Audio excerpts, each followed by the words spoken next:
Hi guys, tonight we step quietly into a world that feels both familiar and impossibly distant.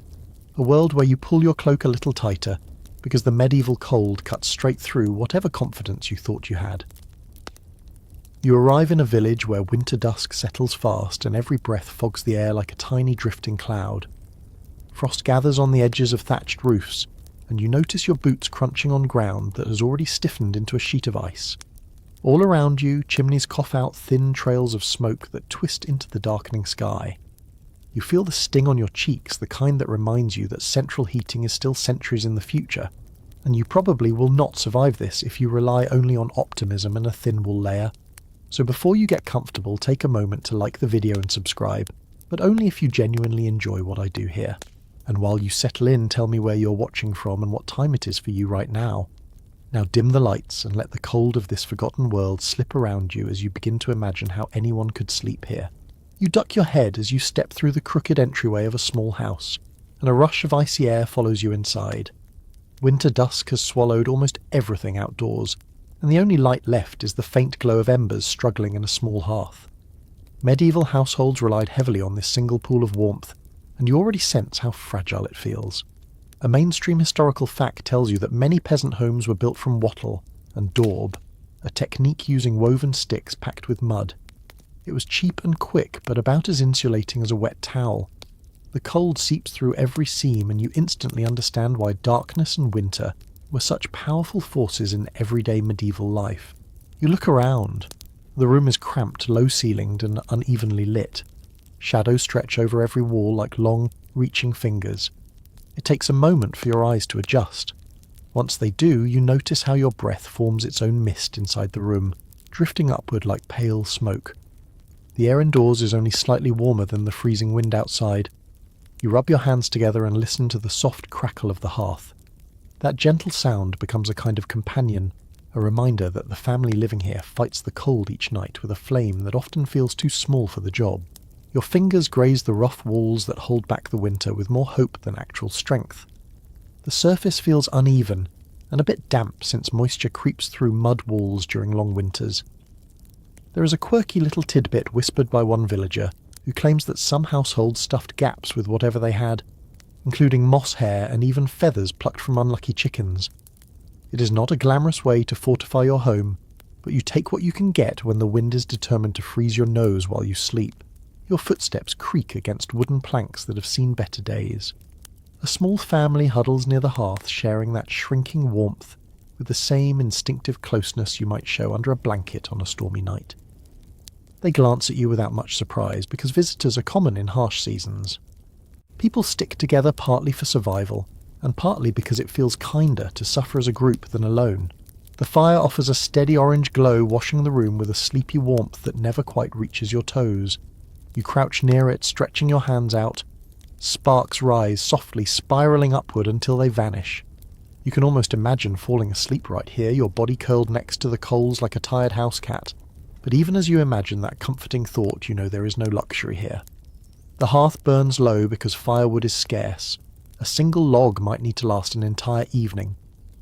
Historians still argue whether communities in colder regions had consistent enough fuel supplies to survive the hardest winters, or if many families simply endured nights that hovered just above freezing.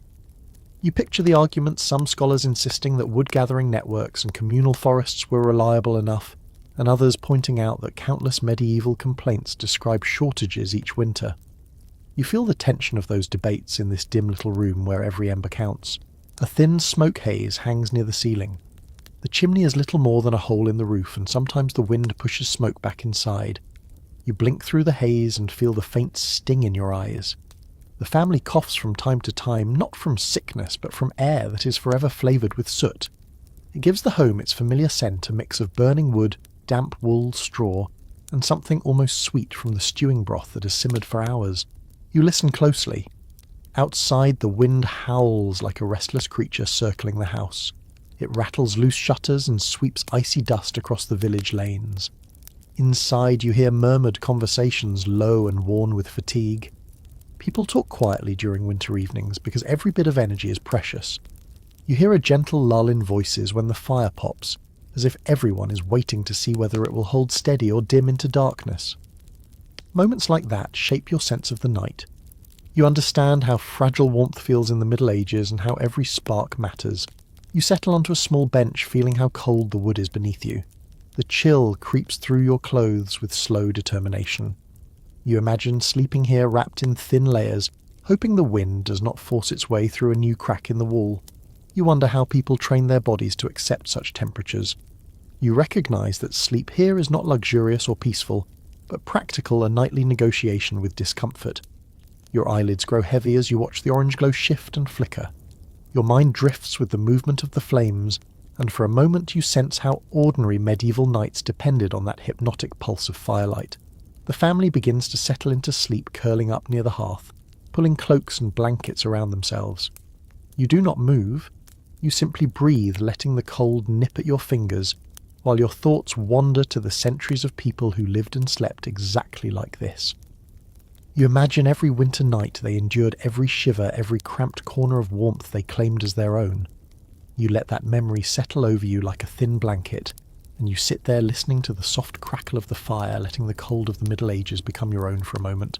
You remain in that dim room a little longer, letting your eyes follow the glow of the hearth until it softens into a gentle blur. When you finally rise to stretch your legs, the cold settles around you again like an unwelcome cloak.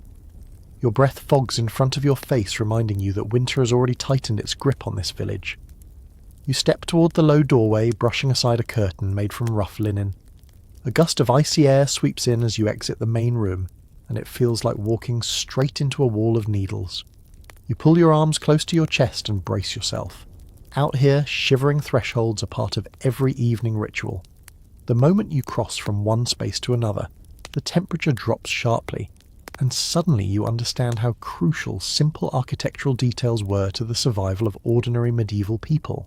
You pause under the lintel. The door is little more than a plank of wood propped into a frame that is not quite square. Gaps line the edges, thin enough to overlook in summer, but wide enough in winter to funnel icy draughts across your ankles. A mainstream historical fact points out that medieval homes rarely had the tight masonry or fitted woodwork that later buildings enjoyed. Even prosperous farmhouses struggled to keep out the cold. Poorer homes, like the one you stand in, simply tolerated it. You can almost imagine villagers stuffing spare cloth into cracks, or leaning heavy objects against doors to keep out even a little of the biting air. The threshold itself feels uneven beneath your boots. The packed earth has hardened into something like stone, and the edges near the doorframe glisten with a thin sheen of frost. You lower yourself carefully to run your fingertips along the surface. The cold almost burns. A quirky tidbit drifts through your thoughts, something a wandering storyteller once whispered. Some households sprinkled ash around doorways during winter nights because they believed ash could confuse malevolent spirits, and at the same time soak up moisture that crept under the door. Whether it worked or not is up for debate, but it certainly adds character to this chilly doorway. You step fully inside a smaller antechamber, a kind of entry space that barely counts as a room. The wind slips through a loose shutter and brushes against your cheek with the sting of a wet cloth fresh from freezing water. You breathe slowly and listen to the faint whistle of air squeezing through the imperfect seams in the wall. Instinctively, you pull your cloak around your shoulders. You picture villagers doing the same thing each evening, their tired bodies bracing themselves for the shock of cold before they reach the hearth. The house you explore is tiny, so the threshold zone becomes an odd mix of indoors and outdoors. The walls and ceiling protect you from snow and rain, but the temperature tells a different story. It is hard not to smile a little thinking about how modern standards would crumble here. You have walked only a few steps away from the hearth, and already your hands feel stiff, your nose prickles with cold, and your ears begin to ache. No wonder people congregated around fires and rarely strayed far from them during long winter nights. You run your hand across the wooden door again. The wood is expanded and contracted through countless seasons, leaving it warped and slightly bowed. You imagine a villager trying to repair it during a rare, mild afternoon, jamming new pegs into place or hammering a board over a fresh crack. Historians still argue whether peasants devoted much time to winterizing their homes, or if they accepted the cold as an inevitable companion. You sense that both possibilities hold some truth. Some families may have worked tirelessly to plug every gap. Others probably shrugged and went to bed in thick layers, resigned to the relentless draft that greeted them each night. You shift your stance and feel the way your weight causes the floorboards to creak. The sound is sharp and lonely, echoing through the narrow space. You picture how those creaks must have shaped the rhythms of medieval living. People knew which steps were safe, which ones squeaked, and where to place their feet to avoid waking children or livestock. That knowledge becomes a quiet comfort in a world where so little comfort is guaranteed. You lean closer to a corner of the wall where the daub has cracked. Cold air seeps through a thin fissure brushing across your knuckles.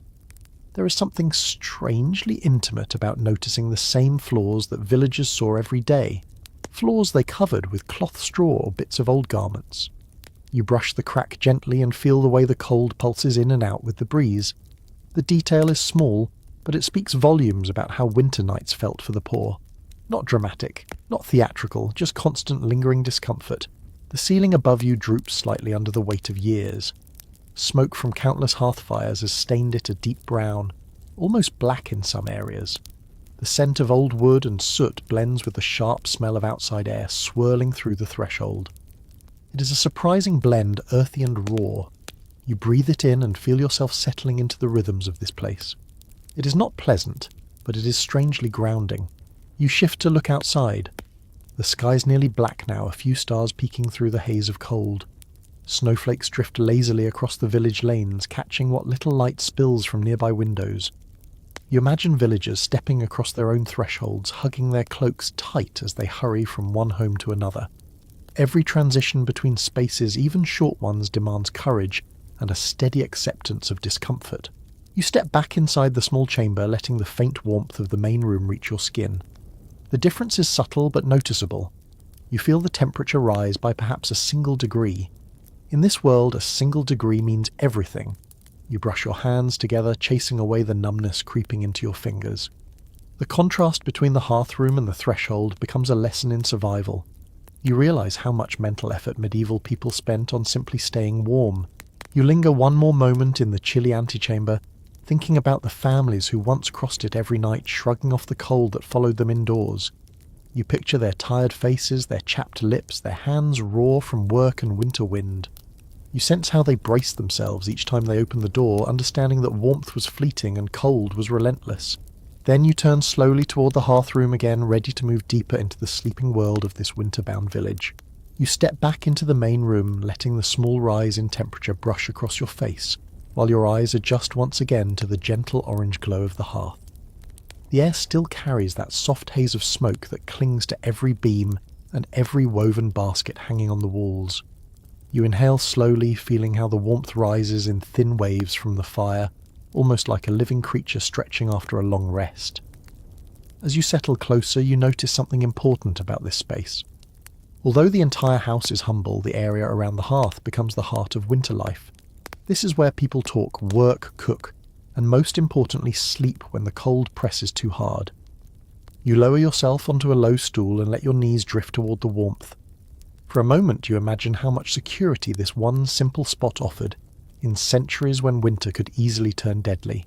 Your eyes sweep the cramped gathering of objects arranged in a half-circle around the fire. The poor rarely had furniture to spare, yet everything here has a purpose.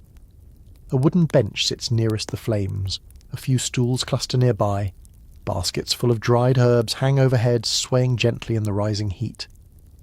From the way the family arranges themselves each night, you can tell that the hearth corner acts as their shared bedroom. People sleep in layers here, lying as close to the flames as they safely can. One well-accepted detail from medieval records shows that single-room living was extremely common among peasants, which means privacy did not exist, and comfort took whatever form necessity allowed.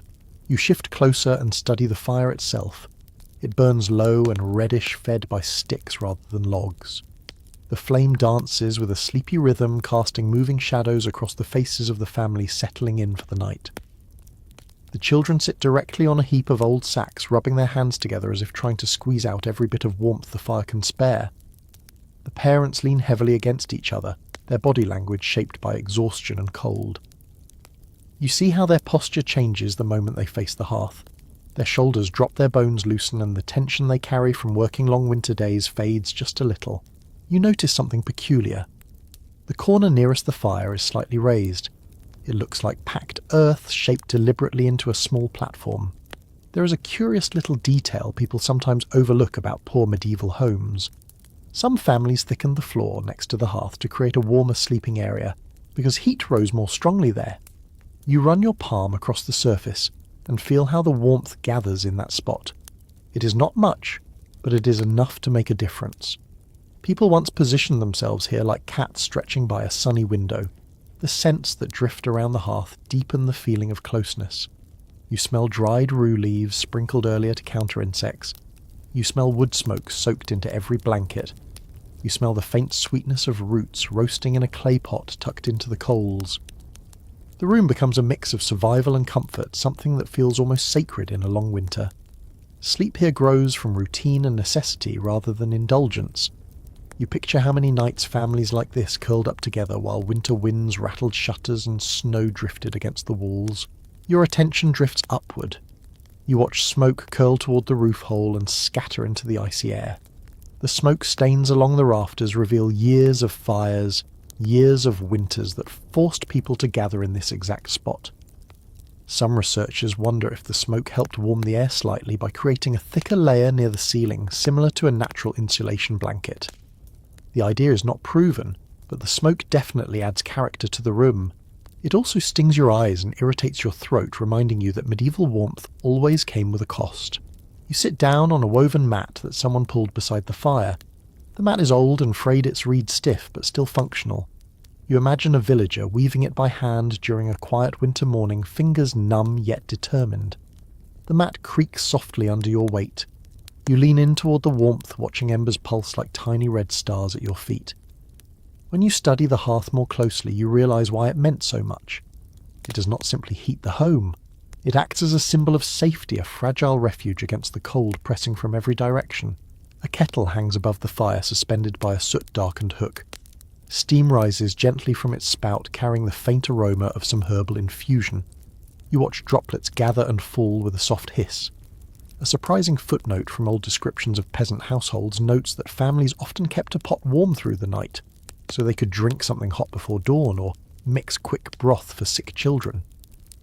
The warmth from that single pot mattered more than most modern people could imagine. Your gaze shifts to the shadows beyond the hearth circle. The edges of the room feel almost unreachable from where you sit. The cold dimness beyond the fire becomes a strange landscape of unclear shapes. You see an overturned bucket, a pile of tools, and a stack of firewood that looks painfully small. You suspect the family rationed each branch with careful judgment. The fire crackles softly, reminding you that every spark is precious. When you picture the family sleeping here, you realize that their dreams, if they had any energy left for dreaming, happened within the orange glow that protected them from freezing nights. You stretch your legs toward the warmth and imagine lying down where the children sleep. Their makeshift bedding consists of old blankets, worn cloaks, and whatever soft cloth the family owned. The youngest child pulls a faded wool covering to his chin, curling into a warm ball that reminds you of a puppy finding its perfect resting place. You feel a tug of tenderness at the scene. Nothing luxurious exists here, yet you sense a deep connection between the family and their hearth. The fire pops again, scattering a few sparks. You watch them fade quickly on the packed earth. In moments like this, the difference between comfort and danger narrows. A stray ember might ignite straw or clothing, which is why families monitored the fire even in their sleep. Some academic voices are divided on the idea that peasants kept a strict fire-tending rotation during winter nights. Some suggest families trusted the embers to smoulder safely. Others insist that someone always stirred in the night to adjust the fire. You sense that the truth might have varied from village to village. You rest your palm on the nearest blanket. It feels rough but warm from the fire. You imagine sliding down to the floor and curling near the embers yourself, letting the heat seep into your bones while the sounds of winter fade into background murmurs. You realize you could almost fall asleep here if you stayed still long enough. The hearth corner is a haven, a fragile island of warmth in a world ruled by cold. You let that thought settle and allow your breathing to match the quiet, steady rhythm of the fire before preparing to move deeper into the sleeping world of medieval winter life. You ease yourself upward from the hearth circle, letting the warmth cling to your clothes for as long as it can before slipping away. You take a few slow steps toward a darker corner of the room where the bedding waits. The glow from the fire dims quickly as you move farther from it, leaving the outlines of objects to blend into gentle shadow. You feel your toes curl inside your shoes as the temperature drops again. Even inside this house, winter has a way of reminding you that every inch away from the flames brings a new level of cold. You pause for a moment and listen. The family has begun preparing their bedding. Rustling cloth, rearranging sacks and patting down old straw with the same tender rhythm people use today when they fluff pillows or pull blankets straight. When you kneel beside the bedding, the texture surprises you. The straw rustles sharply like thin bones shifting under your hands. It feels prickly and alive, but not in a comforting way. You press down gently and notice how the straw collapses beneath your weight, forming a shallow cushion. Sleep on these straw pallets is nothing like the thick mattresses of modern comfort. One detail found in multiple medieval household inventories confirms that straw pallet beds were almost universal for the poor. People refreshed the straw when insects became unbearable, or when the cold made the old bedding too brittle to soften. You imagine how sleep quality depended heavily on the freshness of the straw and the small rituals of smoothing it out at night. You settle onto the pallet for a moment, feeling each piece shift beneath you. It rustles loudly, making the children glance over at the sound. You can tell the family is used to it.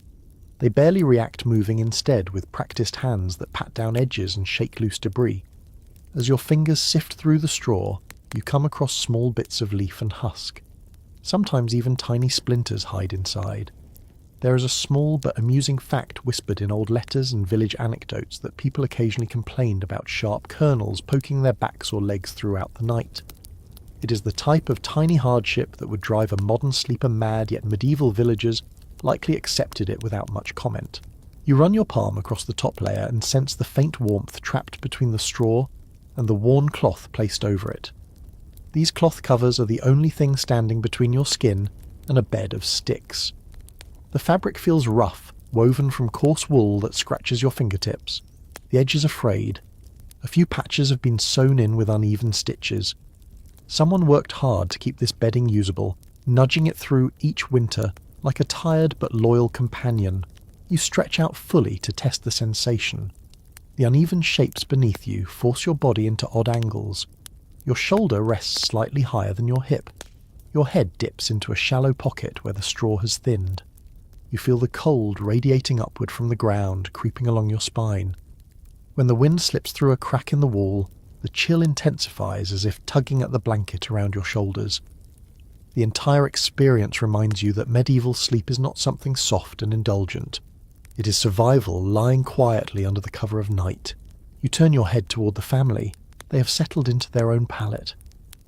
The father adjusts his blankets while the mother lifts a small child and shifts her closer so she can share body heat.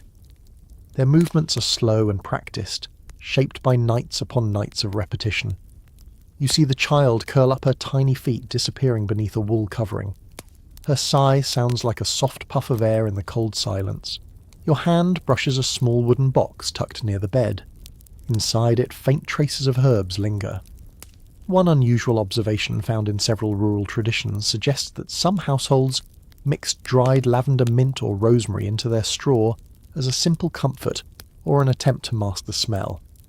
Whether it helped much is unclear, but you sense how the small gesture might have made bedtime a little sweeter in a world where sweetness was limited. When you lift your head again, you notice another detail.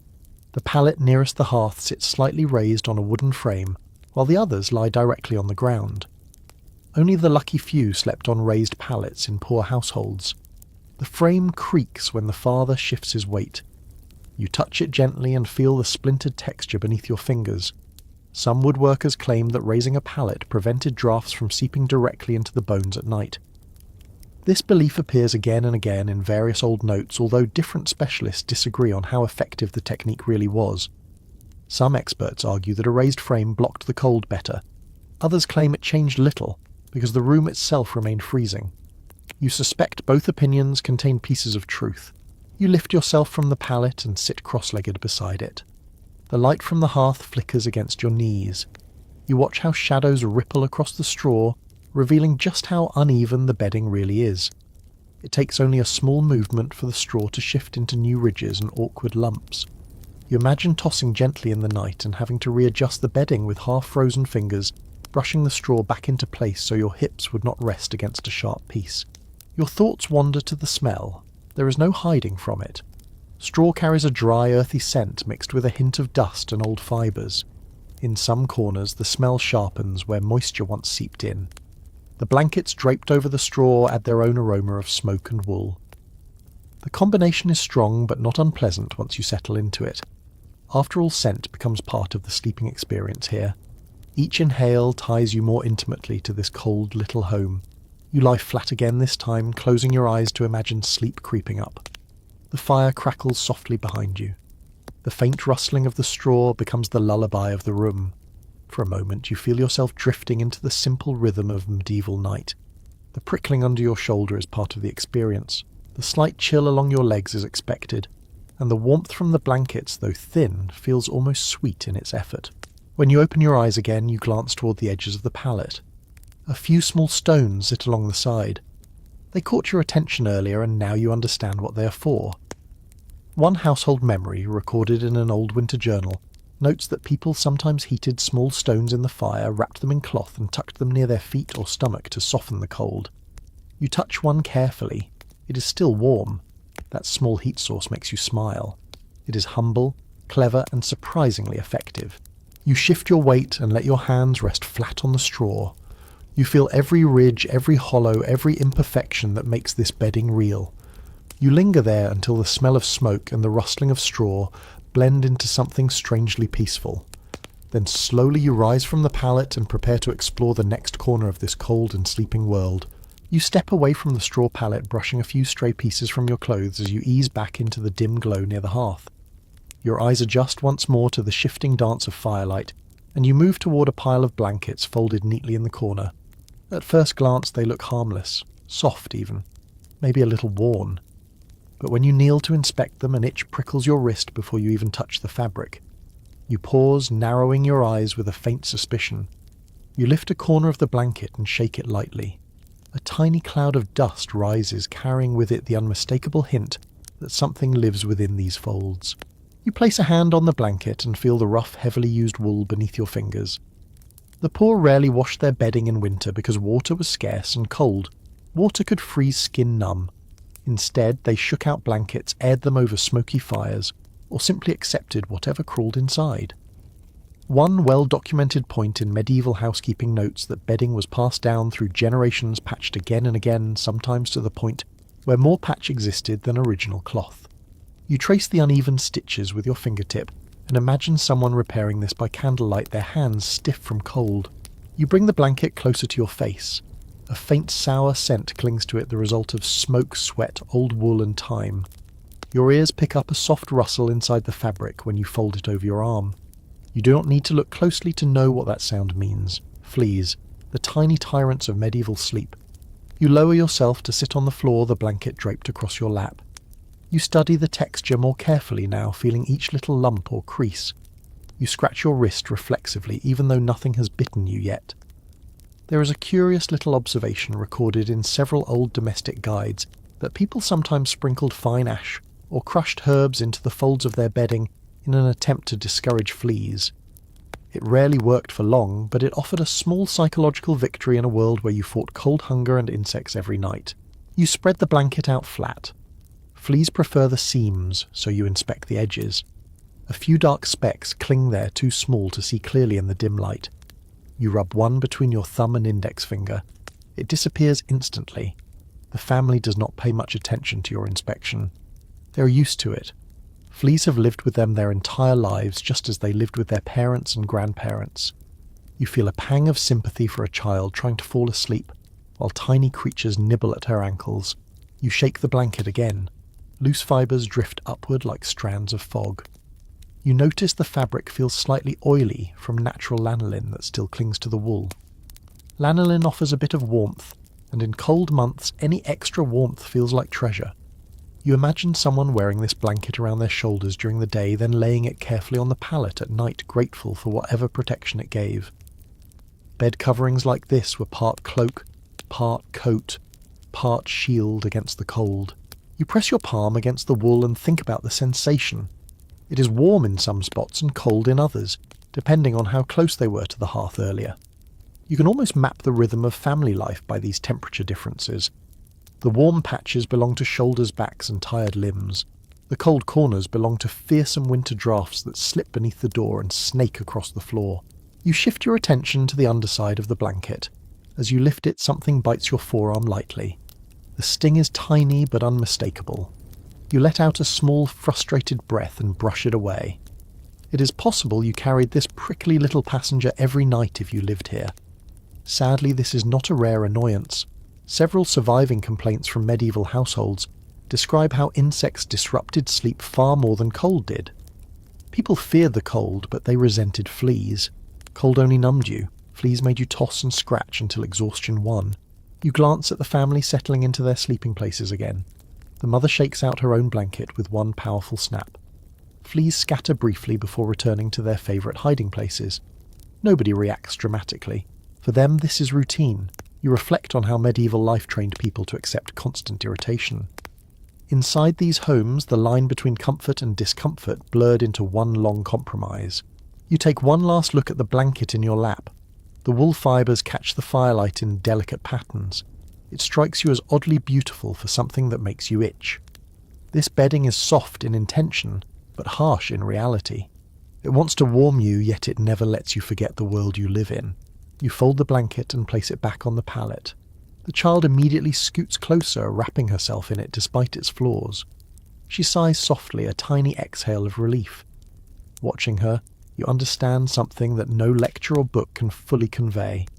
In this time, warmth is precious enough that people gladly accept a few bites in exchange for it. You stay there a moment longer, letting the scene settle. The light flickers over the family, soft and rhythmic. The blanket rustles. A flea jumps. Someone scratches their arm and murmurs sleepily. You feel both the discomfort and the tenderness of it all, mixed in one strangely intimate moment. The air holds an earthy smell of wool ash, and human life pressed close by winter hardship.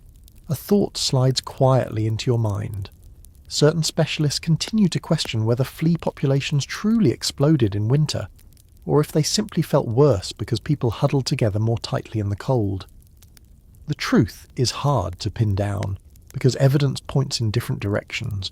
What you know for sure is that fleas are here. They are part of the night, part of the story. You cannot ignore them. As you rise from the pallet and brush off your clothes, you catch one final glimpse of the blankets arranged in their rough-patched beauty. They are imperfect, itchy, and shared with tiny intruders. Yet they are the only barrier between the cold floor and the vulnerable bodies curled beneath them. You turn toward the hearth again, letting the faint warmth guide you forward as you prepare to explore the next layer of medieval winter sleep. You stand slowly stretching your arms as the chill settles once more over your shoulders. Your eyes drift toward the bundle of clothing hanging near the hearth, each piece arranged carefully on a wooden peg. At first it looks like a cluttered collection of everyday garments. Tunics, cloaks, hose, and a few shirts stitched together from countless scraps. But as you walk closer, you realize these are not simply outfits for the next day. These are night garments too. In a world where the cold sometimes bites harder than hunger, what you wear to bed becomes your closest companion. You reach for one of the tunics and pinch the fabric between your fingers. The material grazes your skin with a coarse and scratchy texture. Poor villagers rarely slept in nightclothes designed for comfort. Instead, they wore whatever layers they owned, often the same clothes they had worked in earlier. You turn the tunic inside out and notice patches sewn in dozens of places. One well-supported detail from medieval clothing studies shows that lower-class garments were repaired so frequently that original cloth might disappear beneath years of mending. Clothing was not fashion. It was survival stitched together with determination. You slip the tunic over your arm, testing its weight. It feels heavier than you expected. Wool back then held its density because it was only lightly processed. The heft gives you a faint sense of security, like wearing a shield against the cold. You imagine lying on a straw pallet with this wrapped tight around your body, letting it press you down, while winter winds whip against the walls. You lift a cloak next. This one is older, its edges frayed, and its surface smooth with age. You drape it briefly over your shoulders and let the warmth sink into the fabric. Cloaks served as blankets during winter sleep doubled and sometimes tripled over the stomach or chest. People layered them until their bodies felt like bundled provisions. A soft creak from the rafters reminds you that a thin house stands between you and the frozen world outside. You glance over at the family. They're gathering their clothing intentionally, choosing the warmest items for the night. The father pulls on an extra tunic, its neckline stretched and worn. The mother wraps a hooded cloak around her shoulders, tying it loosely so she can adjust it while lying down. The children already wear as many layers as their small bodies can handle. Watching them prepare reminds you that warmth required planning. You could not simply crawl under a blanket. You built your own cocoon out of every scrap of fabric you owned. You reach for a long woolen scarf. It is stiff from repeated exposure to smoke and dampness. You rub your thumb along its length and watch dust scatter. Several small holes dot the fabric. Some families stuffed holes with spare threads, or even hair from combing's a small but practical trick you might overlook in a modern world. The scarf feels rough against your cheek when you test it, yet comforting in its warmth. You wrap the scarf around your neck and imagine lying down with it pulled over your chin, trapping the heat of your breath inside. People needed every bit of warmth they could manage. Clothing at night became part of the bedding. Tunics worked like sheets. Cloaks substituted for padded blankets. Hoods took the place of modern pillows by shielding ears and keeping precious heat close to the skull. You study the layers hanging on the wall again, and notice a small pouch tucked inside a cloak fold. Inside it are dried herbs mixed with coarse salt. One small record from a rural household account mentions families rubbing salt into the insides of their garments during winter because salt supposedly protected wool from dampness and insects. You bring the pouch to your nose. Its scent is sharp, earthy and soothing. It feels like a tiny charm meant to hold together a tiny bit of comfort. A soft sigh escapes your lips as you feel the fabric loosen around your shoulders again. You lift another garment and admire the uneven stitching. Each stitch tells a small story of someone sitting by dim firelight, with chilled fingers trying to mend holes while the wind roared outside. You picture a tired mother patching a sleeve while her children slept, or a young man repairing a tear in his only tunic, fearing that frostbite might reach him first if he allowed cold air to slip through the fabric. As your fingers move across the cloth, you think about how heavy these layers must have felt in sleep. You shift your shoulders under the cloak and experience it yourself. The fabric presses you down like a gentle weight, almost like a firm hand resting across your chest. Maybe it helped people sleep by grounding them, or perhaps it made sleep more restless. Some modern researchers question whether peasants could fully relax under so many layers, or if they woke frequently adjusting garments that shifted in the night. You understand why such questions matter, because the weight you feel now begins to tug at your muscles. You glance toward the hearth, where a faint wave of warmth still rolls outward. The family is crawling into their shared sleeping space. The father loosens his belt so the tunic falls more comfortably across his torso. The mother tucks her cloak beneath her knees before settling it over her back. The child wraps her scarf around her head, until only her small nose is visible. You sense the importance of layering. It turns their fragile bedding into a safe place. You find yourself wanting to mimic them, pulling the cloak tighter around your shoulders, as if joining their nightly ritual. You step away from the wall and kneel near the pallet again, arranging the cloak across your lap. The wool radiates a slight warmth, carrying heat absorbed earlier from the hearth. You stroke the fabric with your fingertips, admiring its stubborn loyalty. These garments might be patched, frayed, stretched and stained, but they protect their wearers night after night without complaint. As you shift the cloak, a faint jingling sound rattles at the hem. You bend closer and discover tiny metal fragments stitched into the edge. They appear to be old coins, hammered flat and sewn into place. A passing mention in a regional folktale collection suggests some villagers added small metal pieces to their clothing to weigh it down during winter sleep so the edges would not lift when they shifted at night. You test the idea by letting the hem fall across your foot. It stays put. Clever, practical, quietly brilliant. You tuck the cloak around your sides and lie down on the pallet again. Your body sinks slightly into the uneven straw. The clothing warms you more quickly now. You feel the gentle embrace of the layered garments pressing close. The scratchiness no longer bothers you. Instead, you become aware of how the fabric traps each breath, forming a small bubble of warmth around your face. You close your eyes for a moment. The fire crackles softly. The family settles in with low murmurs. The wool around your shoulders becomes a small pocket of comfort in a cold room. You sense how these layers protect you, not only from icy air, but also from the unsettling feeling of vulnerability that comes with winter. You open your eyes again and sit up slowly, letting the cloak slide off your shoulders with a soft whisper of fabric. You fold it carefully and return it to its peg. The wool hangs there like a silent guardian waiting for the next frozen night. You take one last lingering look at the garments arranged along the wall. They are humble yet powerful, fragile yet determined. They are the armour of sleep in a world where cold can steal your breath, your warmth, and even your life. You inhale a long breath, feeling the weight of these layers in your imagination, then turn toward the centre of the room, ready to understand how families used their own bodies as warmth when clothing alone was not enough. You rise slowly, letting the wool layers slip from your imagination, as you turn your attention toward the family settling closer together on the pallet. The fire hums softly behind you. A faint glow shimmers across the straw, drawing gentle halos around heads, shoulders, and arms. As you watch them inch nearer to one another, you begin to understand something essential. In the biting cold of medieval winter nights, warmth was not only borrowed from clothing or wood, it was shared directly from body to body. You ease yourself down beside them close enough to feel that delicate envelope of human heat that forms when people huddle together. It feels fragile at first, like a bubble that could burst with one careless movement, yet it grows steadily as more bodies join in. You observe the father shift his position so that his back presses firmly against the mother's side. She in turn wraps an arm around one of the children, who burrows deeper into her cloak until only a small tuft of hair shows.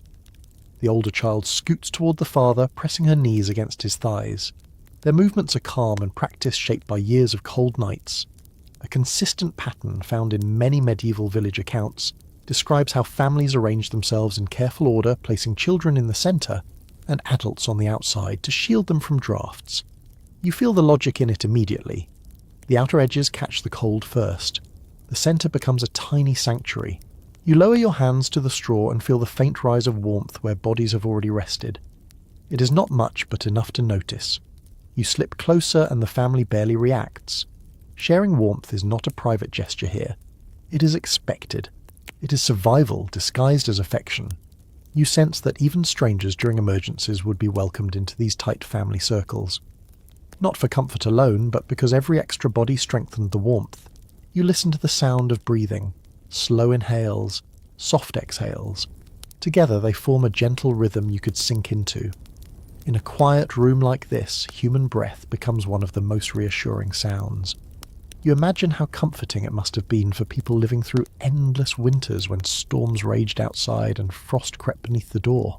Your gaze drifts across the small faces in front of you.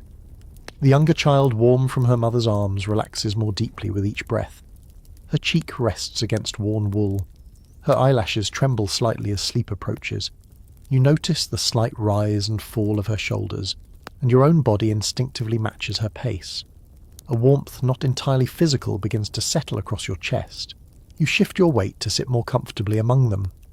The father glances at you briefly.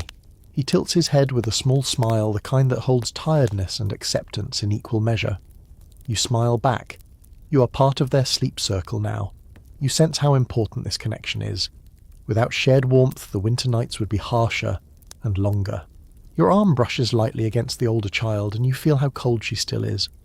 She adjusts her position so her back presses against your side. Her warmth begins to seep into your sleeve. You realise how incredibly close people lived with each other in these times. No personal boundaries, no private space, just bodies pressed together like pieces of a puzzle, forming a single warm shape in the darkness. You pull one of the thin blankets over your legs and the child pulls part of it toward herself without hesitation.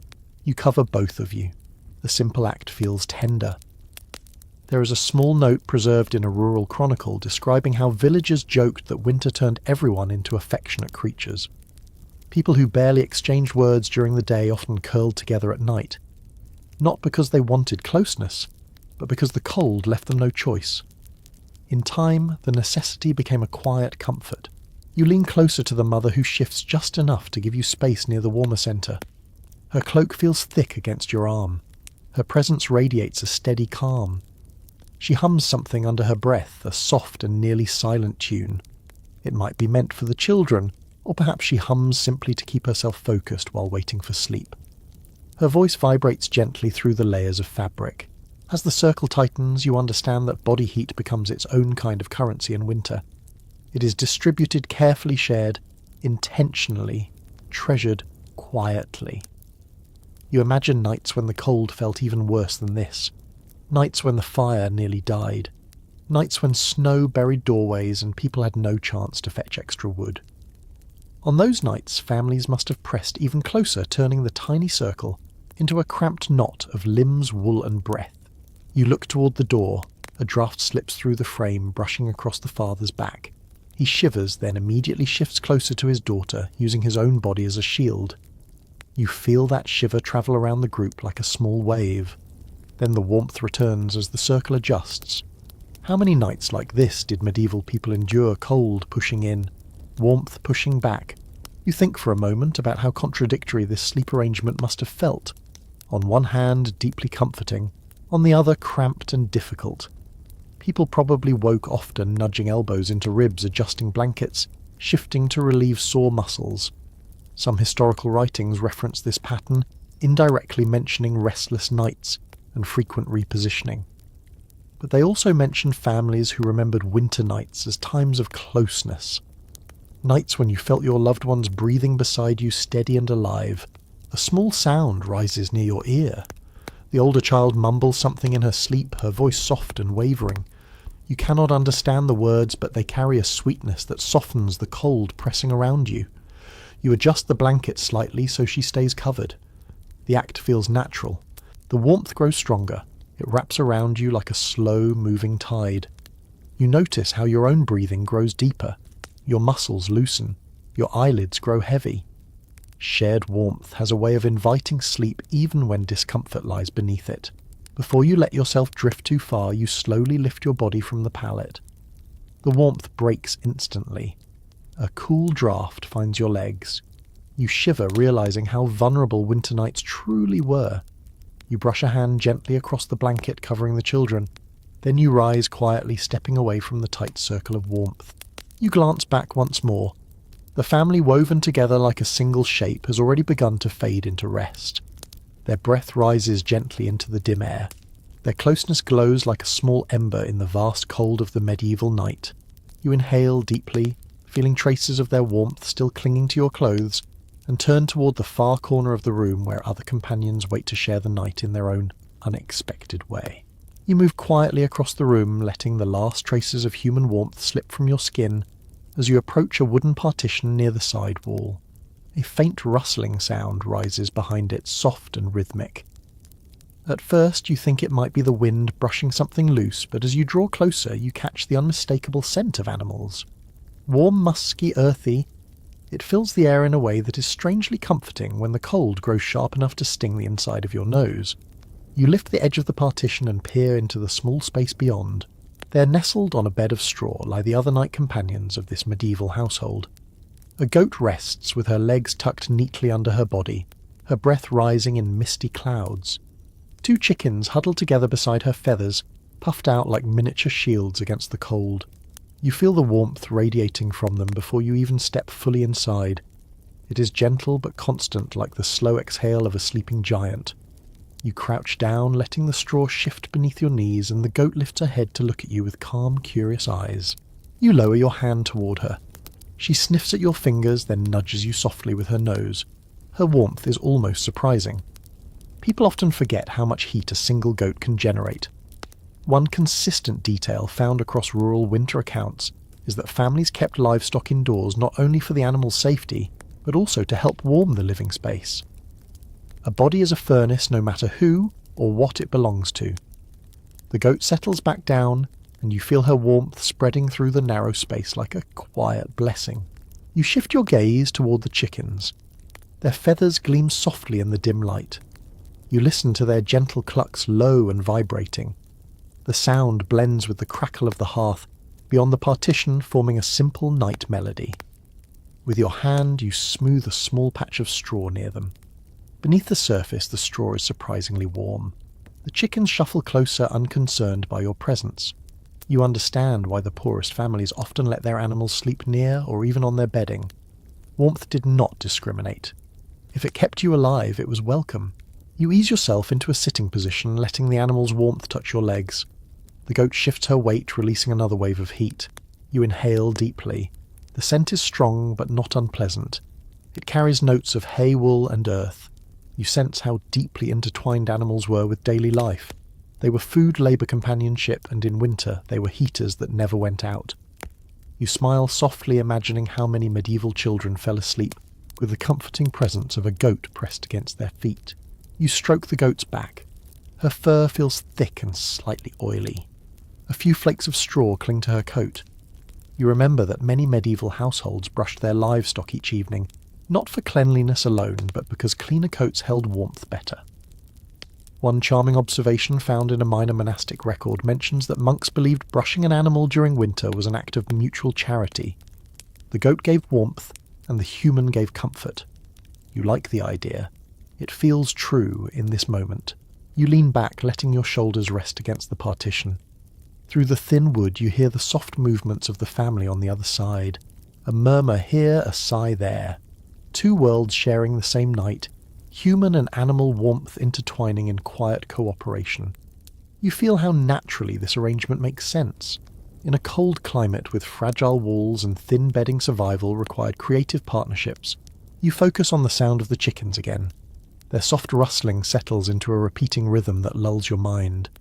You feel yourself growing calmer as your body absorbs the warmth, trapped between straw and fur.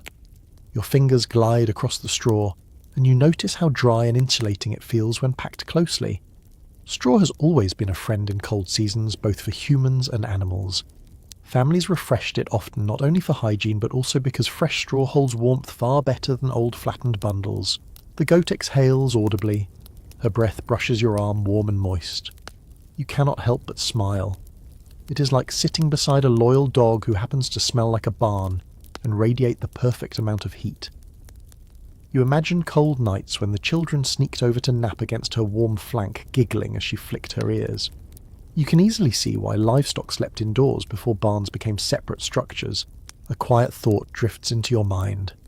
Some rural traditions hint that people believed animals detected weather changes better than humans. Villagers watched goats and chickens settle differently when a severe frost approached. It might have been superstition, or it might have held practical truth. Animals respond to cold more instinctively than people. Whether this belief was accurate or not remains uncertain, but you can see how such ideas would arise in homes, where humans and animals shared the same sleeping space. You shift forward to place your hand on the goat's side again.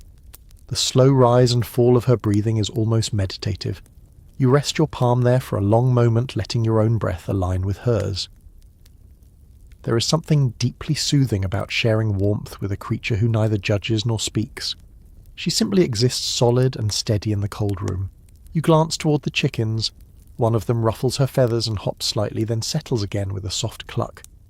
You recognize how easily such small movements could wake a medieval sleeper. Nights were not silent. They were filled with rustling, shifting, scratching, and breathing.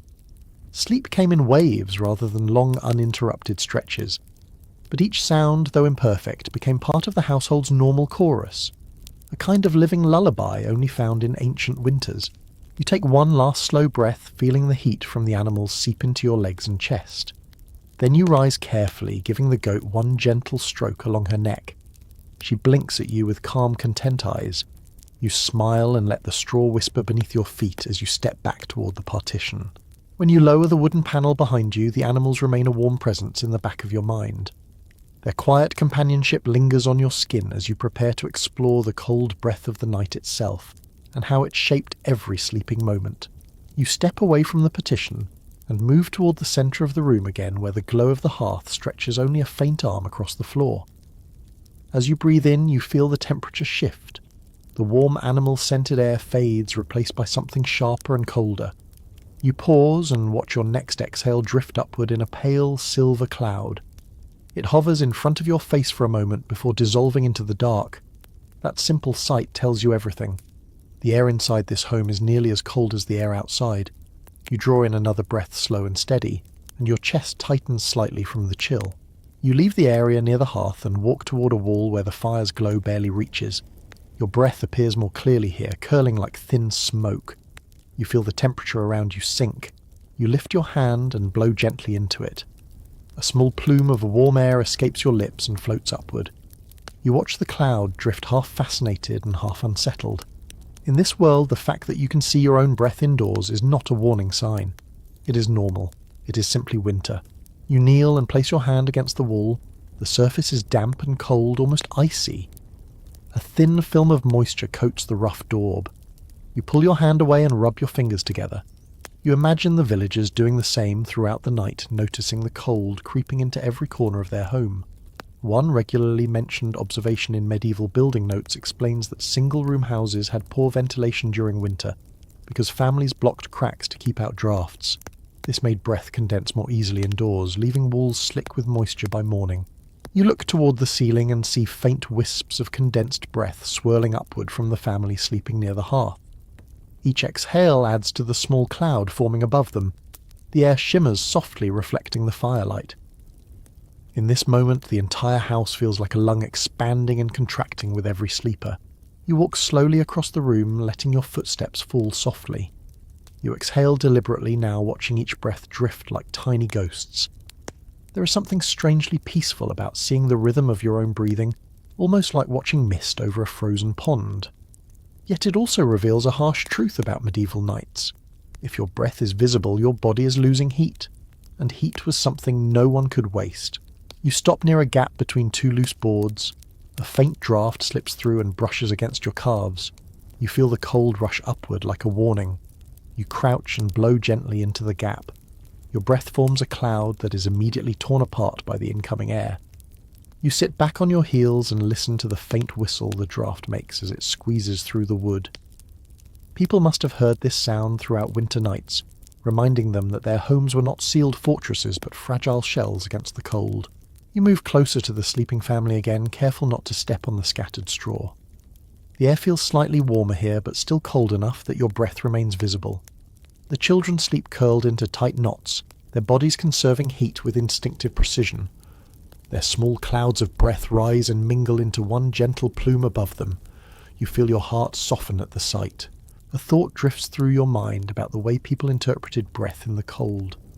There exists a small collection of folk tales suggesting that some villagers believed visible breath revealed the presence of wandering spirits in winter. Cold nights were times when the boundaries between worlds felt thin.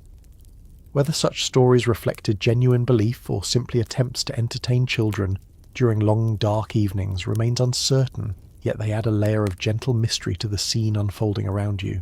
You sit down quietly on the floor and allow your own breath to join the slow-moving cloud above the family. You inhale deep, then let the exhale drift toward the ceiling. The air carries your warmth away and you feel a slight shiver working through your shoulders. A small discomfort, but one that medieval people would have felt constantly. You rub your arms and look toward the roof hole where the faintest wisp of smoke escapes. The cold air slipping through that opening mixes with everything you exhale, making each breath appear even more dramatic. You lower yourself further, lying briefly on the pallet next to the family. The cold air near the floor wraps around you. You lift your head and exhale slowly. The cloud floats at the height of your face rather than rising. It lingers in the dim space like a fragile veil. You imagine waking in the darkness, seeing your own breath hover inches from your nose, knowing that warmth remains a very distant luxury. You close your eyes for a moment, listening to the gentle breathing around you. In this soundscape, breath itself becomes a kind of night rhythm. It marks the passing of time, the presence of life. You think about how many villagers must have woken in the night to see these drifting clouds in the air, perhaps feeling a moment of quiet wonder before returning to sleep. When you sit up again, you glance at the door. Frost is gathering along its edges. You can almost imagine your breath floating toward it and freezing into the wood. You touch the floor and feel the cold radiating upward in waves. The house breathes with you, inhales cold air through cracks, exhales warmth through smoke holes and traps moisture inside. It is alive in its own way. You rise slowly and walk toward the hearth once more, letting the faint warmth meet you halfway. Even here your breath still clouds the air, but the mist dissolves faster. You stand there quietly for a moment, appreciating how something as simple as visible breath shaped the nightly awareness of medieval people. It reminded them of their own fragility. It showed them how close coldness always lingered, and it kept them mindful of survival.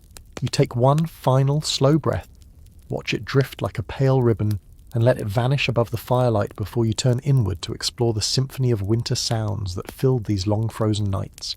You stand still beside the hearth, letting the faint warmth settle over your fingers as you tilt your head and listen more closely to the room around you. The cold has sharpened your senses, and in the quiet of this winter night, every sound carries a kind of weight. Medieval nights were never truly silent. They breathed and shifted with their own character. You take a slow step backward away from the fire and close your eyes for a moment to let your ears guide you. The first sound you notice is the wood itself. The beams above you creak gently, stretching the way old trees do in winter. The roof timbers have endured countless seasons of wind and frost, and they sigh softly as the chill tightens around them. This steady groan is familiar to villagers. It is the voice of a home settling against the cold. A well-recorded detail in several rural building accounts notes how medieval folk could often identify the stability of their house simply by hearing the timbers each night. You understand that idea now. These sounds are the heartbeat of the structure. You shift your weight and let the straw beneath your feet rustle. That small sound blends seamlessly into the room's nocturnal murmur. You take another step and hear the soft clink of a pot cooling near the hearth. Metal contracts in the cold, producing a delicate tap that echoes briefly then fades. In the silence that follows, you notice the faint crackle of lingering embers. One spark flares, then another. Each tiny burst sounds like a miniature firework in the quiet dark. You wander toward the centre of the room again and crouch. The cold floor groans as if complaining. You rub your hands together and focus on the layers of sound that build around you. Beyond the walls, wind roams the village lanes. It whistles through narrow gaps between houses and nudges loose shutters that knock gently against their frames. The rhythm feels almost musical, the kind of melody shaped by winter's unpredictable hand. As you listen more intently, something else emerges from the distance. A low howl. Not human, not entirely comforting. A dog, perhaps, or a wolf roaming the outskirts. That distant call reminds you why families slept together, why doors were barred, and why fires were kept alive. Winter nights belong to more than cold. They belong to the creatures outside that moved silently through the snow. It sends a faint ripple of alertness through your spine, even though the sound barely reaches you. You turn your head toward the sleeping family. Their breathing is soft but constant. The small puffs of air they release create a faint whisper. One child snuffles once, perhaps shifting in her dreams. The mother murmurs something without waking, a half-formed word carried away by the cold air. These simple human sounds feel warm. They anchor you in the present, reminding you that life continues even in the harshest seasons. You ease yourself down beside the pallet. The straw rustles loudly enough that you wince, worried you might disturb the sleepers. But they do not stir. They are accustomed to these noises. They know every complaint of the straw and every crack of the rafters. Nights like this likely rock them into rest with a strange, rugged lullaby. You lean forward and listen harder. A soft drip echoes from somewhere near the back wall. Melted frost perhaps finding a path down the cold stones. Water moves with determination even in winter, and its rhythm becomes part of the nocturnal tapestry. You trace the sound with your eyes following it along the wall. It reminds you that medieval homes often held secret symphonies born from flaws in construction and the movements of nature. You inhale, then let your breath escape slowly. The faint hiss joins the air and dissolves. As you sit there, your ears catch a new sound. A piece of firewood collapses into the ash with a delicate thud. A tiny cascade of sparks rises and disappears. The fire composes its own music, cycling through crackles, pops, and sighs. It is a living presence, one that must be monitored but also cherished. You decide to lie down again, letting your head rest lightly on the straw. From here the sounds become richer.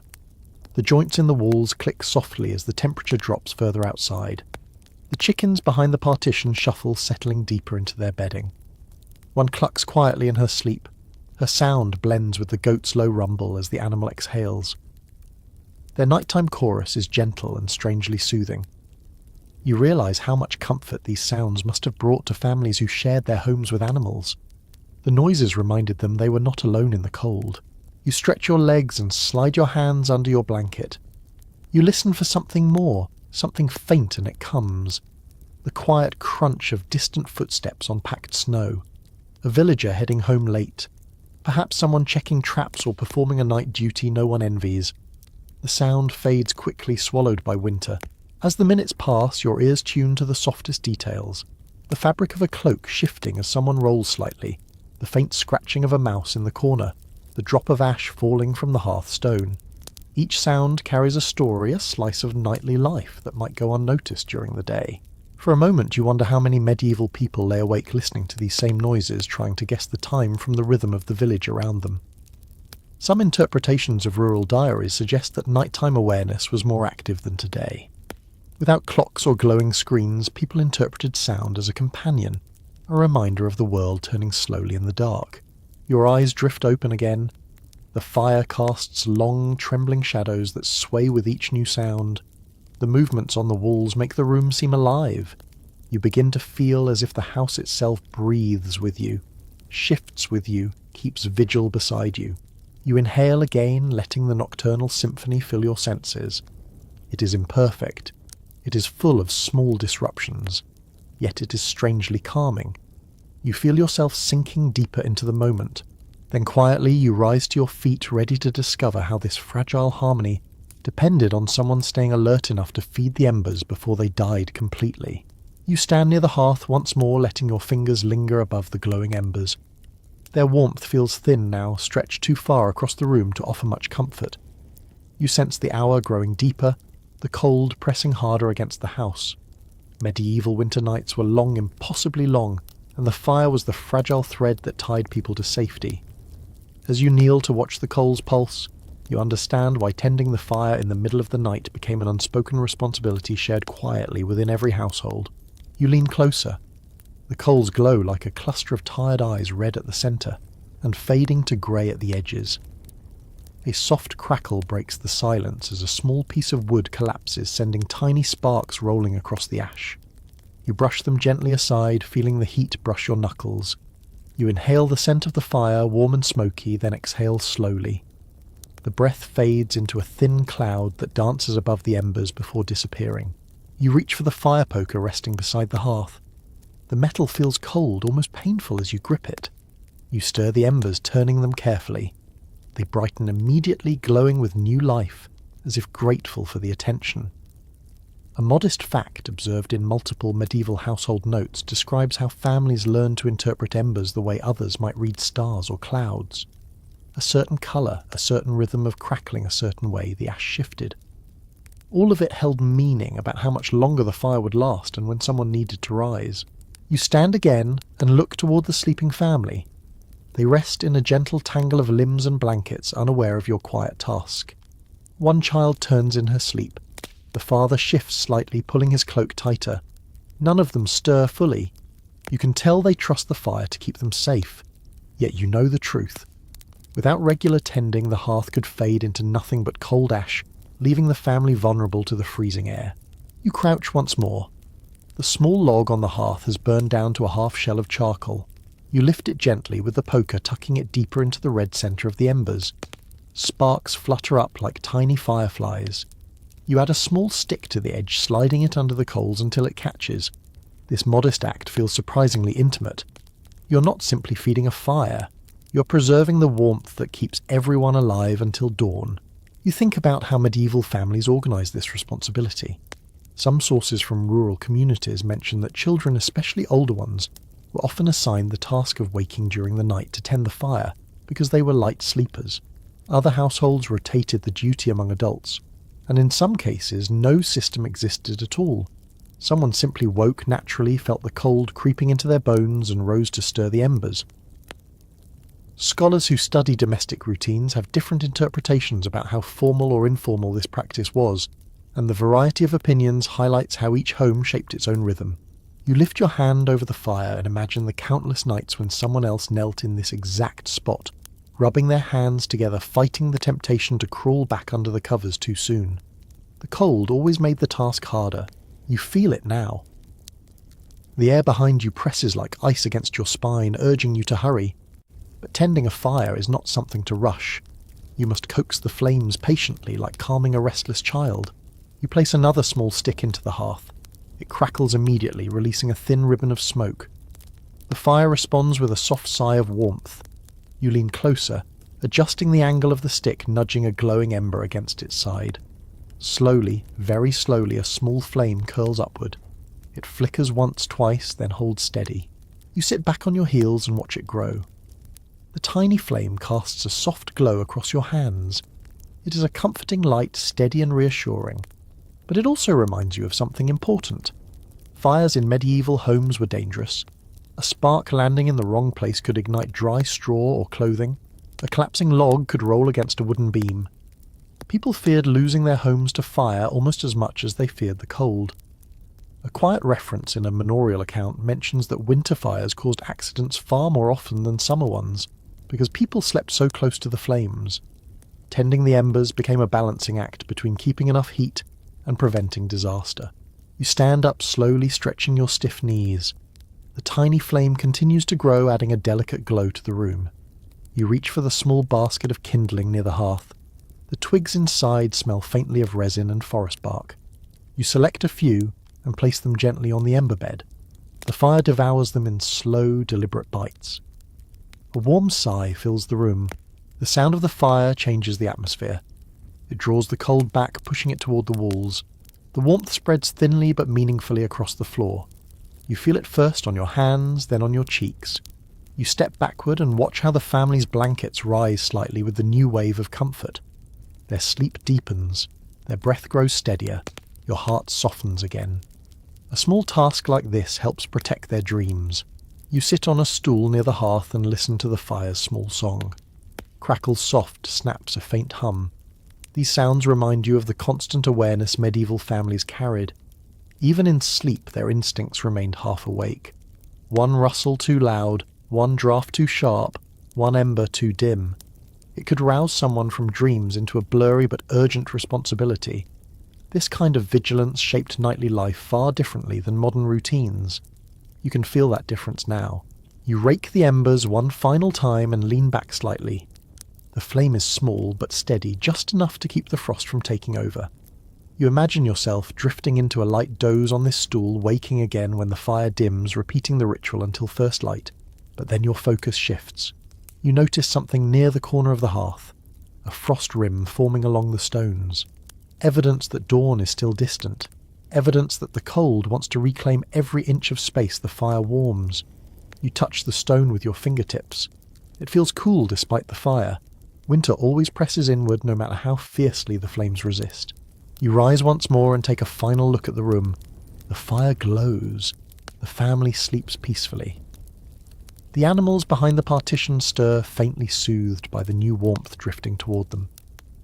You take in the entire scene with a quiet breath, feeling both the burden and the comfort of the responsibility you just embraced. You return the poker to its place, wipe a bit of ash from your hands, and allow yourself a moment of stillness. The fire crackles in quiet contentment. You close your eyes briefly, letting that soft glow rest behind your eyelids. Then when you open them again, the cold reminds you that morning will not arrive gently. There are other signs of winter's grip to face, including the icy surprises that greet families when they rise before dawn. You step away from the hearth with slow, careful movements, letting the renewed warmth linger on your skin for as long as it can before the cold takes hold again. The difference between those two temperatures feels sharper now that the fire has been stirred. Each step away from the flames draws you deeper into the chill that lives in every corner of the room. Your breath thickens once more in front of your face, and when you turn toward the small clay jars resting near the wall, you notice something faintly glittering along their rims. You kneel beside the jars and reach out. The clay feels icy, almost painful against your fingertips. You slide your hand over the top of one jar and feel a rough crust. When you lift the lid, a brittle crack breaks the silence. Inside, a sheet of ice clings to the surface of the water. You press gently with a finger. The ice does not immediately give. Instead, it resists with a thin hardness before finally breaking in a delicate snap. The cold rushes up your finger, sending a small shiver through your entire arm. As you test the thickness of the ice, you understand that winter here never stays outside. It crawls into every container, every tool, every morning ritual. A detail preserved in several seasonal household accounts notes that water often froze indoors during harsh winters, even when a fire burned all night. People woke expecting to break ice before they could drink or cook. You feel the truth of that deeply as you stare into the jar's frigid heart. You lift the jar carefully, feeling how heavy and cold it is. Your fingers ache slightly from the chill. You imagine someone waking before dawn, half shivering and half dreaming, reaching for this same jar with stiff hands. They would tap the ice break it scooped away and try to ignore the sting in their knuckles. You picture the morning tasks unfolding slowly in the dark. Fetching more water meant stepping outside into the biting air, sometimes with snow up to the knees. So families kept jars inside, hoping they would not freeze too solid. Hope did not always win. You set the jar back down and examine the small wooden ladle beside it. The ladle's curved bowl has a thin crust of frost around the rim. You tap it lightly. A few tiny flakes fall onto the straw floor. The water within the ladle has frozen in place, holding a faint impression of the last pour. It is a quiet reminder of how the cold reached into every corner of the daily routine. You look over at the sleeping family and wonder how many mornings they greeted with numb fingers and frozen lips. Perhaps they pushed the ice aside with practiced indifference. Perhaps they grumbled gently at the inconvenience. Some mentions in rural diaries suggest that people often joked about the cold, turning even their tools into stubborn creatures. A cup that refused to pour, a pot that held broth, stiff as jelly. Humour softened the hardship just enough to keep spirits from sinking too low. You wrap your fingers around another jar smaller and made of darker clay. When you lift it, the bottom has stuck to the floor. A soft crack separates it from the frost rim forming beneath it. The clay hums faintly against your palm as if the cold vibrates through it. When you tilt it, shards of ice rattle inside like tiny bones. You smile at the sound despite the discomfort. There is something oddly charming about the way ice sings inside pottery. You open the jar. Frozen layers cling to the sides, forming jagged peaks and valleys. You run a finger along the rim. The cold bites sharply. You withdraw your hand and blow into your palm for warmth. You imagine villagers doing this repeatedly throughout winter mornings. Breath becoming their first tool, thawing fingers, warming the edges of jars, preparing hands for the tasks ahead. You glance toward the hearth again. The flames flicker, casting weak lines of light across the floor. The glow barely reaches the jars, leaving them trapped in their own small winter. You stand and carry one jar, a little closer to the fire. As you hold it in the light, steam begins to rise faintly from the thawing ice. The transformation feels almost magical, as if you are coaxing life back into something sleeping too deeply. You rest the jar on a low stool and watch the ice soften. The firelight glows through it in warm amber tones. A gentle drip forms on the inside wall. Each drop hits the bottom with a delicate plink. This soft rhythm feels like the first hint of morning, a reminder that daylight eventually brings warmth, even if only a small amount. You move back to the wall to check another jar. This one is sealed with a cloth tied tightly around the top. When you pull the cloth away, your fingers brush ice flakes caught in the weave. You lift the jar and tilt it slightly. A thin crack forms along the frozen surface, splitting the ice into uneven pieces. The sound is small, almost playful. You imagine children fascinated by this tapping on frozen jars and watching the ice shift like tiny puzzle pieces. You rub your hands along your sleeves, trying to restore warmth. Your fingertips still sting. You feel the cold settling deeper into your bones now. This is the hour when temperature reaches its lowest point. Medieval families often dreaded this moment. Several small observations in seasonal writing suggest that people believed the coldest part of the night tested courage and patience more than any other time. Whether or not this belief was widely held is unclear, but the sentiment feels real as you kneel beside the frozen water. You lean in to examine the floor. Frost creeps across the edges near the jars, forming delicate white veins along the packed earth. You touch one with a fingertip. It melts instantly, leaving a small wet mark. The cold makes the floor feel like stone, and you understand now why families curled tightly in the warmest part of the room. Waking early and stepping onto this icy ground must have been a shock every single day. You gather all the jars and set them near the hearth in a tidy row. The small heat from the fire begins to spread through them. You sit beside them, rubbing your arms and watching as the ice slowly retreats. Water drips softly inside each container. The quiet chorus of melting ice becomes strangely relaxing. A gentle reminder that warmth, even a small amount, always returns. As the jars thaw, you take a slow breath. The cold still clings to the room, but the fire pushes back with quiet determination. You reach out to touch one jar again. The clay feels less harsh now, almost warm around the edges. You smile at the change. The frost has surrendered its hold. You stand and look across the room, imagining how each winter morning began with this simple struggle. Breaking ice, thawing jars, warming hands, a ritual of resilience repeated countless times. You turn toward the family once more. Their breathing remains steady. The fire glows brighter. The jars soften, and you prepare to explore how entire communities shape their sleep around long winter nights, guided by rhythms older than memory. You rise from beside the thawing jars and step slowly toward the doorway, giving your legs time to adjust, after kneeling on the cold floor for so long. As you move, the room shifts gradually from the stillness of deep night towards something more alive. You listen to the soft mix of breathing fire, crackling, and the faintest hint of movement outside. It is not yet morning, but the winter night has begun to settle into its later rhythm, the stretch of hours when entire villages sleep in patterns shaped by community needs, household duties, and the absence of artificial light. You move closer to the doorframe, feeling curious about how these rhythms moulded every hour of medieval winter rest. You press your hand against the rough wood, feeling tiny ridges and splinters. Beyond the door lies a world that sleeps in cycles, not in a single long rest. You tilt your head and listen through the wood. Somewhere in the distance you hear a faint thud. Perhaps someone is shifting logs in a nearby home. Another sound follows a short creak, maybe from a door closing. This village sleeps as one body. One house quiets, and so do its neighbours. One person stirs, and somewhere else another person wakes just enough to hear it. You return to the hearth area and lower yourself onto a stool. The fire's glow flickers over your knees. Your breath lingers in front of you, dim and slow.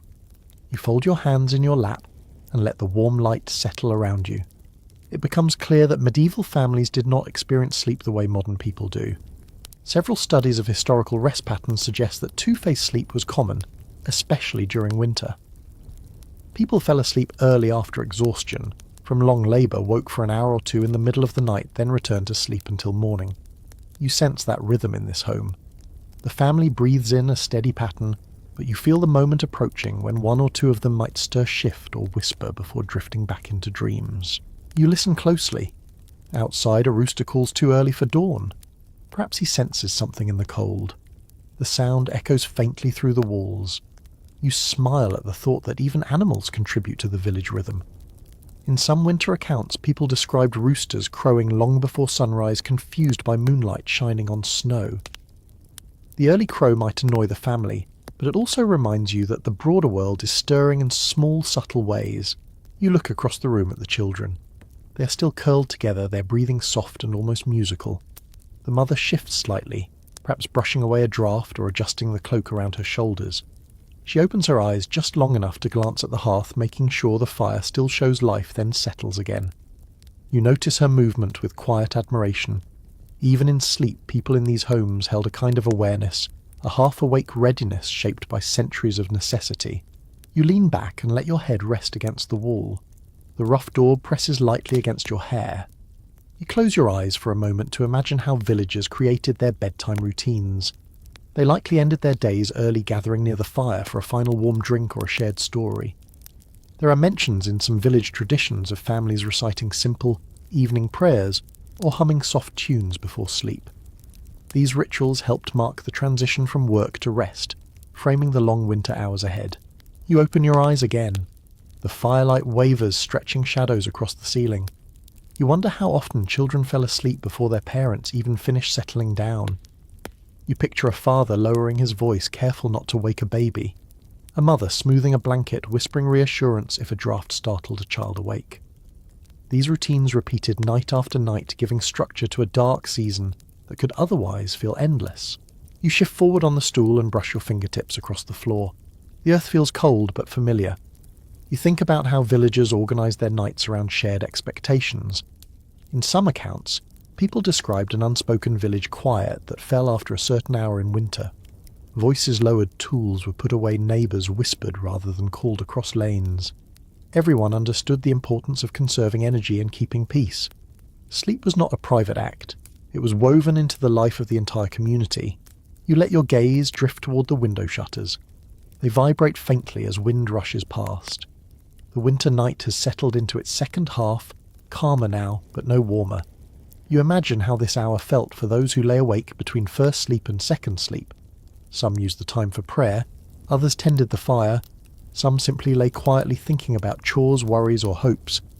A few small pastoral writings mention people using this time to talk softly with their spouses or check on their children. These quiet moments created a kind of intimacy that daylight rarely allowed. You turn your head toward the goats behind the partition. They shuffle gently in their sleep. One chicken makes a soft peeping noise. These sounds join the wider village rhythm that continues through the night. A single cough from a neighbour's house might carry lightly through the cold. A dog might bark once, then fall silent. The wind's tone might change as snow gathers in new places. All these layers form a living landscape that shapes how people sleep. You sit a little closer to the family, feeling the shared warmth return against your legs. You hear a soft whisper from the father as he stirs briefly, perhaps entering the wakeful gap between his phases of sleep.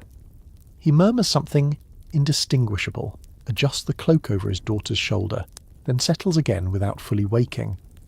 You sense how natural that rhythm must be. Sleep is not a single long stretch. It is a gentle pattern, rising and falling, shaped by firelight cold and community sound. You let your palms rest on your knees, absorbing the energy of the room as another hour slides quietly past. You think about how these rhythms brought comfort. You also consider how these same rhythms created challenges. People might wake in the middle of the night and worry about food, livestock, illness, or harsh weather. Their minds wandered just as yours wanders now, listening to the night breathe. You inhale deeply and rise from the stool.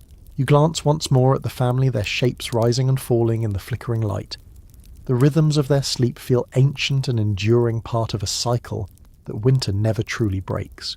You brush the cold from your sleeves and step toward the next corner of this winter-bound world, ready to discover how others beyond this home shape their own nightly routines when the cold refused to ease. You step away from the doorframe and move toward the cooler side of the house, where a worn wooden bench sits beneath a small niche in the wall.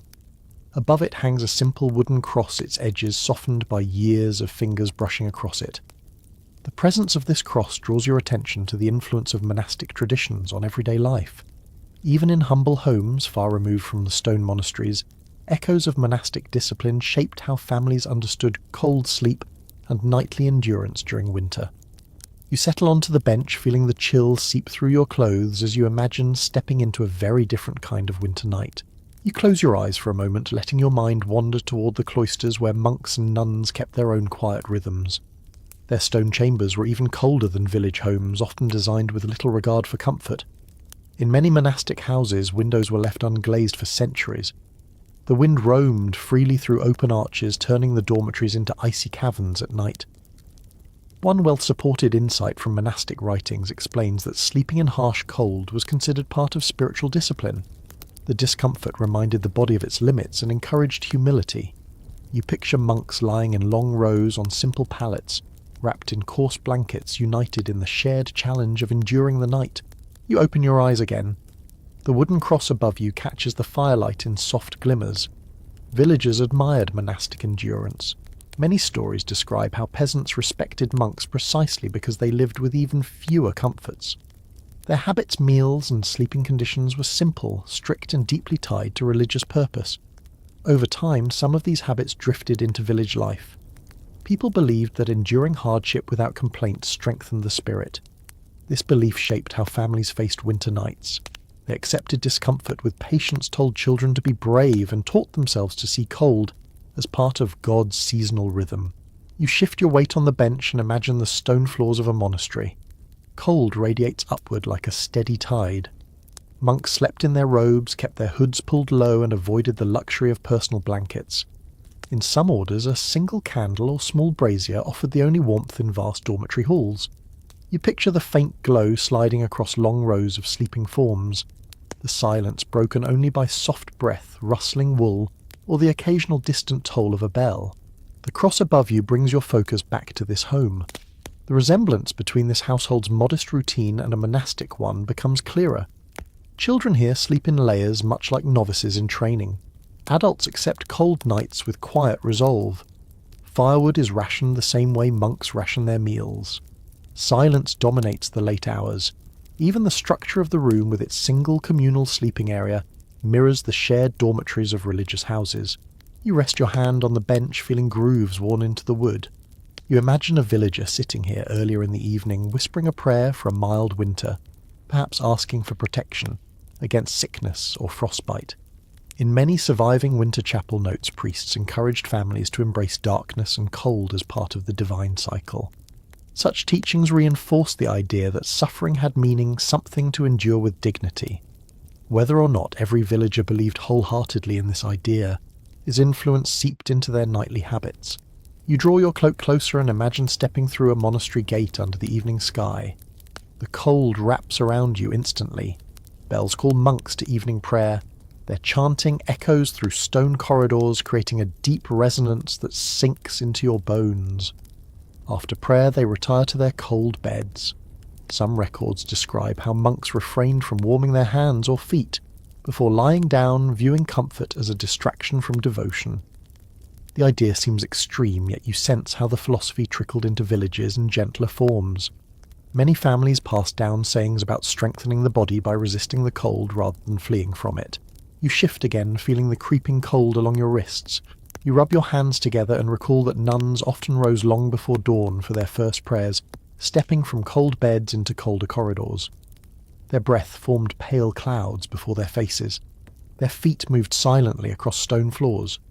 Their routines impressed villagers who admired their discipline but never envied their conditions. You rest your back against the wall. It feels cold through your clothes. You imagine a monk resting his head briefly against a stone pillar during a midnight vigil. His breath shimmers in the frozen air. His hands tremble slightly from the chill, yet he persists in prayer.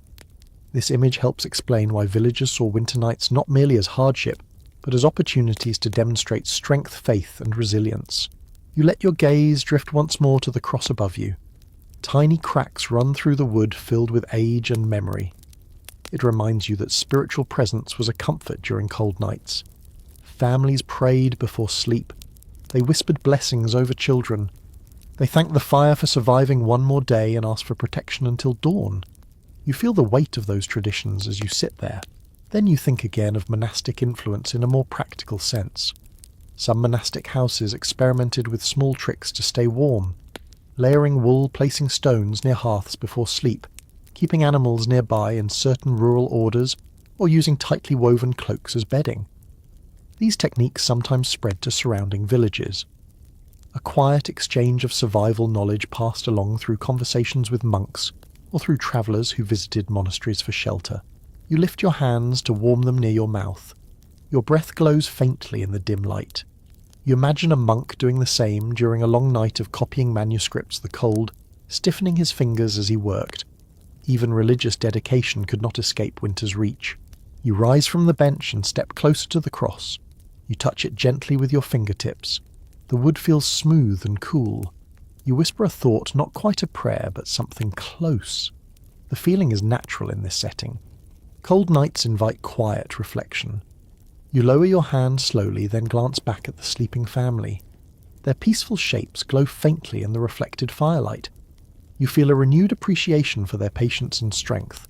You give the cross one last look, and then step away from the bench, ready to follow the faint traces of footsteps and stories from those who wandered through winter nights seeking warmth wherever hospitality allowed. You leave the quiet corner beneath the wooden cross and move toward the doorway once again. The cold air leaking through the cracks draws a faint path across the floor, and you follow it as if trailing the memory of someone who once stood here before you. The fire behind you offers only a soft glow, now barely reaching your back, and as you stand near the threshold, the temperature drops sharply. This is the place where travellers once paused, shivering, hesitant to knock, hoping that someone inside would share a little warmth. You rest your hand on the doorframe and imagine how many weary strangers sought refuge during winter nights, relying on the kindness of families who had little, but still gave enough to keep someone alive until morning. You ease the door open a crack. A burst of freezing air rushes in, biting at your cheeks. Snow has blown across the entryway, leaving thin wind-carved lines. You look outward for a moment, letting the silence stretch. The village sleeps in darkness, but you know that the paths remain active in quiet ways. Travellers, messengers, poor wanderers, and even peddlers sometimes moved under moonlight, hoping to reach the next settlement before the cold defeated them. You imagine the soft crunch of their footsteps, the weight of a bundle on their shoulder, and the way their breath floated like faint ghosts in the air. You step back inside and close the door gently. As you turn around, you picture one such wanderer standing here with trembling hands, politely asking for shelter. There is a consistent observation in several preserved hospitality customs that even the poorest homes kept a small space near the hearth for unexpected guests. It was rarely luxurious, often just a bit of floor space, a scrap of wool, or a shared blanket. But offering warmth was both moral duty and community necessity. In regions where winter could be lethal, refusing a traveller could weigh heavily on the conscience. You walk toward the middle of the room again, standing beside the pallet where the family sleeps. You imagine the scene shifting with the arrival of a stranger at the door. The father would wake first. He would greet the traveller with caution, then gauge the situation. A cold, hungry wanderer was usually welcome without hesitation, but there were unspoken rules. A guest had to settle quietly. A guest had to stay to one side of the hearth. A guest had to respect the fragile balance of warmth within the room. You picture the father rising, offering a small nod and gesturing the traveller toward the fire. You lower yourself to the floor and sit where a visitor might have rested. The heat here is faint but comforting. You sense how grateful a traveller must have felt. Your own body feels the difference instantly, and you take a slow breath, letting warmth creep into your cold fingers. You imagine a wanderer warming hands stiff from gripping a walking stick. Perhaps they would remove worn boots, revealing toes chilled to the edge of pain. A few medieval travel accounts mention that strangers often cried quietly upon reaching a warm hearth, after long journeys through winter roads. There is something deeply moving about that image, a silent tear slipping down a frost-burned face. Relief arriving like a soft wave. You rub your arms and picture the family accommodating that extra presence. They would shift closer together, perhaps sharing blankets more tightly. They would offer a bowl of thin broth or a hunk of stale bread softened with warm liquid. Generosity in winter rarely meant abundance. It meant sharing from scarcity. And yet many villagers believed that hospitality brought blessings. A few rural tales hint that refusing a traveller on a freezing night invited misfortune, though the truth of this belief varies between communities. You rise and walk toward the hearth, kneeling where the traveller might sit. You rest your hands over the embers. The fire feels welcoming. You imagine the visitor curled beside it, wrapped in whatever worn cloak they carried. You listen to the soft breaths of the sleeping family. Their trust in their home and in one another creates a tender silence. Into this silence steps a stranger carrying stories, secrets, or troubles. You imagine how these stories would emerge slowly, perhaps spoken in hushed tones once the stranger regained enough warmth to speak. You picture the father stirring from sleep to ask where the traveller came from. The mother might inquire if they were hungry. A child curious and half awake might peek from beneath a blanket. These small interactions shaped winter nights across countless generations. Travellers exchanged news. They spoke of weather roads, danger, and distant places the villagers would never see. These conversations forged invisible threads between communities. You touch the edge of a wooden bowl sitting beside the hearth. The rim is smooth from use. Perhaps earlier in the evening it held broth for the family. You imagine it being offered to a traveller with simple kindness. A quiet record from a merchant's diary mentions that the warmth of a shared meal in winter was more valuable than coins. You feel the truth in that as you lift the bowl and imagine sipping hot liquid while huddled close to a small fire. You listen again to the room. A goat behind the partition shifts. The fire crackles. The wind outside hums against the shutters. You picture the traveller listening as well, thinking about home or the next leg of the journey. Many wanderers likely replayed memories in their minds while resting in borrowed warmth. Perhaps they thought of family far away or of mistakes that pushed them onto the road. Winter has a way of drawing old thoughts to the surface, especially in the quiet hours when sleep comes slowly. You sit a little closer to the fire, imagining the physical closeness that must have occurred between households and their unexpected guests. The idea of personal space did not exist the way it does today. Warmth required bodies near one another. If a visitor needed to sleep, they would lie near the fire or beside the family if space allowed. You imagine the slight awkwardness of a stranger sharing a pallet with the household. But you also sense an underlying grace. Winter taught people to adapt, to share, to forgive inconvenience.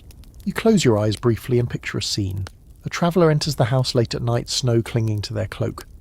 The father welcomes them with a nod. The mother hands them a blanket. The children stare with sleepy curiosity. The stranger settles down, pressing cold hands against the chest to restore feeling. A soft conversation begins perhaps about the road behind them, or the village ahead. Small details exchanged in warm light. Then silence settles as exhaustion draws the visitor into sleep. You open your eyes again and notice how the fire reflects in the clay jars that have now thawed beside the hearth. The traveller upon waking might see the same reflections. They might rise quietly, thank the family and leave before sunrise to continue the journey. And the home would return to its normal rhythm, carrying a faint echo of the visitor's presence. You stand, slowly feeling the cold pull at your ankles. You give the room a final look, imagining all the nights shaped by unexpected footsteps at the door. All the stories carried across snowy roads. All the moments of kindness exchanged between those who needed warmth and those who had little to spare. Then you turn toward the darker corner of the house, where sickness once found its way into winter nights, influencing sleep in ways even warmth could not easily soothe. You walk slowly toward the far corner of the house, where the darkness feels heavier and the air slightly thicker. Even without seeing anything clearly, you sense the shift. This is the part of winter life that people rarely described in cheerful stories, yet it shaped medieval nights just as deeply as cold or hunger. You lower yourself onto a small wooden stool and let your eyes adjust to the shadows. Here you imagine is where a sick child might lie, or an aging grandparent, or someone fighting off a winter cough that refuses to leave. Illness and sleep shared a complicated relationship in the Middle Ages, and you can almost feel the quiet anxiety that settled into homes whenever sickness lingered. You sit still for a moment, listening. The crackling fire feels far away here. The warmth barely reaches your feet. This part of the room holds a deeper cold, the kind that settles into bones and tightens muscles. You breathe slowly, feeling the chill wrap around your ribs. No wonder sickness thrived in winter. Cold homes, damp air, and exhausted bodies created perfect conditions for coughs, fevers, and long nights of worry. You reach out and touch a fabric bundle resting on a low pallet. The cloth is rough but warmer than expected. Someone must have slept here recently. You imagine a mother sitting on this stool hours ago, placing a damp cloth on her child's forehead, whispering comforting words between shivers. A familiar observation in medieval healing notes describes how families cared for the sick with simple gestures, warm drinks, layers of blankets, gentle rubbing of hands and feet, and prayers spoken softly through the night. Professional healers existed, but during winter, families often relied on each other. You slide your fingertips beneath the blanket. The straw underneath feels uneven, as if someone had been tossing and turning. You picture a child coughing, waking every few minutes, drawing tired sighs from a parent too fatigued to fully rest. Winter illness often meant restless sleep for the entire household. A single sick body changed the rhythm of the night. Instead of quiet breathing and soft rustling, the room filled with wheezes, sniffles, moans, and murmured reassurances. You lift a small clay cup sitting beside the pallet. The inside smells faintly of herbs. Perhaps someone mixed a simple remedy here earlier. A combination of thyme honey or heated wine used in many rural recipes to soothe sore throats. You raise the cup to your nose. The faint sweetness lingers like a memory. You think about how comforting such a drink must have been in a freezing room with no medicinal heat, except the fire's glow. You set the cup down gently and look toward the wall. A small cloth pouch hangs from a wooden peg. When you take it down and squeeze it lightly, the scent of dried chamomile drifts out. Aromatic herbs were common in sick rooms believed to chase away harmful air. Whether these herbs helped much is still unclear, but they certainly brought a bit of calm into gloomy winter nights. Some healers insisted that gentle scents helped ease sleep. Others argued that disease spread no matter what herbs hung in the air. Opinions differed, as they often did. You let the pouch rest in your lap and close your eyes for a moment. The imagined sounds of sickness begin to form in your mind. A ragged cough, a whispered plea for water, the soft footsteps of a parent approaching the hearth to warm a cloth. These sounds blend with the wind outside and the crackle of the fire. You feel the exhaustion of someone who has been caring for a loved one throughout the night, torn between the need to rest and the instinct to stay awake. You open your eyes and run your hand along the edge of the pallet again. The blankets feel heavier here, layered more thickly than the family uses on their main bedding. You can imagine why. Sickness chills the body, and keeping a sick person warm was essential. A modest detail noted in several monastic infirmary records suggests that even monasteries known for strict living allowed extra blankets for the ill. Warmth was a form of medicine, even when no other treatment existed. You lift one of the blankets. It carries a scent of smoke and herbs. You picture a mother or father pressing it gently around a feverish child, trying to hold in warmth while also letting fresh air reach their skin. That fragile balance between heat and breath shaped winter care. Too much covering might worsen a fever. Too little could draw dangerous cold into the chest. You place the blanket back and listen again. The house is quiet. No one in this room is sick at the moment. Yet the space still remembers the presence of illness. You feel it lingering like breath on cold glass. Winter brought fear into homes. A cough could take weeks to heal. A fever might flare suddenly in the night. Families watched one another closely, their sleep lighter and shorter when someone was unwell. You rise slowly and walk to the small shelf above the pallet. A bowl sits there with a cracked rim. Inside are remnants of crushed herbs. Some folk practices suggested that ground mustard seeds or heated onions placed near the chest could ease coughing. You touch the inside of the bowl. The faint scent stings your nose slightly. You imagine someone preparing this mixture in dim light, hoping it would help even a little.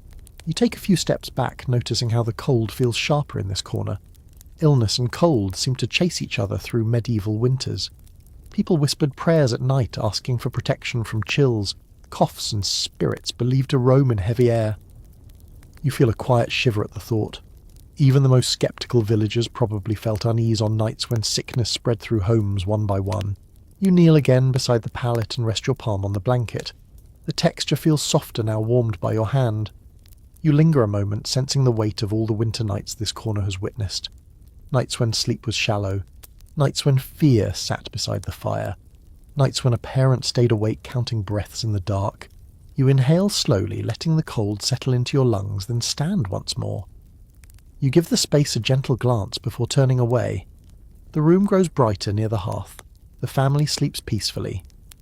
But sickness, when it came, changed everything. It shaped winter sleep just as deeply as straw fire or cloaks. You rub your arms for warmth and prepare to step into another influence of winter nights, the world of superstition and invisible fears that shaped what people believed might lurk in the darkness beyond their walls. You rise slowly from the sick corner, rubbing your hands together as if shaking off the heaviness that illness brings to any winter night.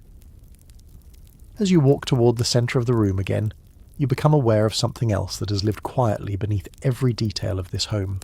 The medieval world was not shaped by cold and hunger alone. Winter darkness carried its own kind of imagination. Shadows stretched longer, noises felt sharper, and the thin light of a single fire could not always push back the stories people whispered about what moved unseen after sunset.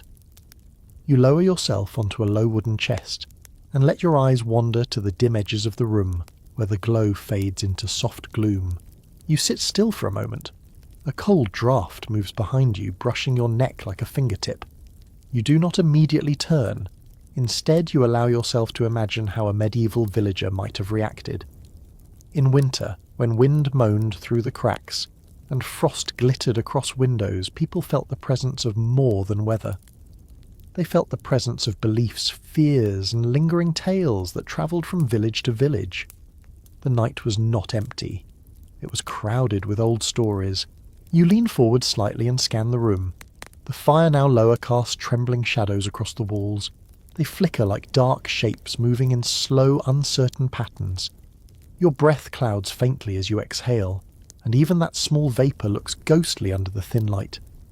You rub your thumb across the lid of the chest beneath you, and recall that in many households winter nights were said to be the time when restless souls wandered closest to the living.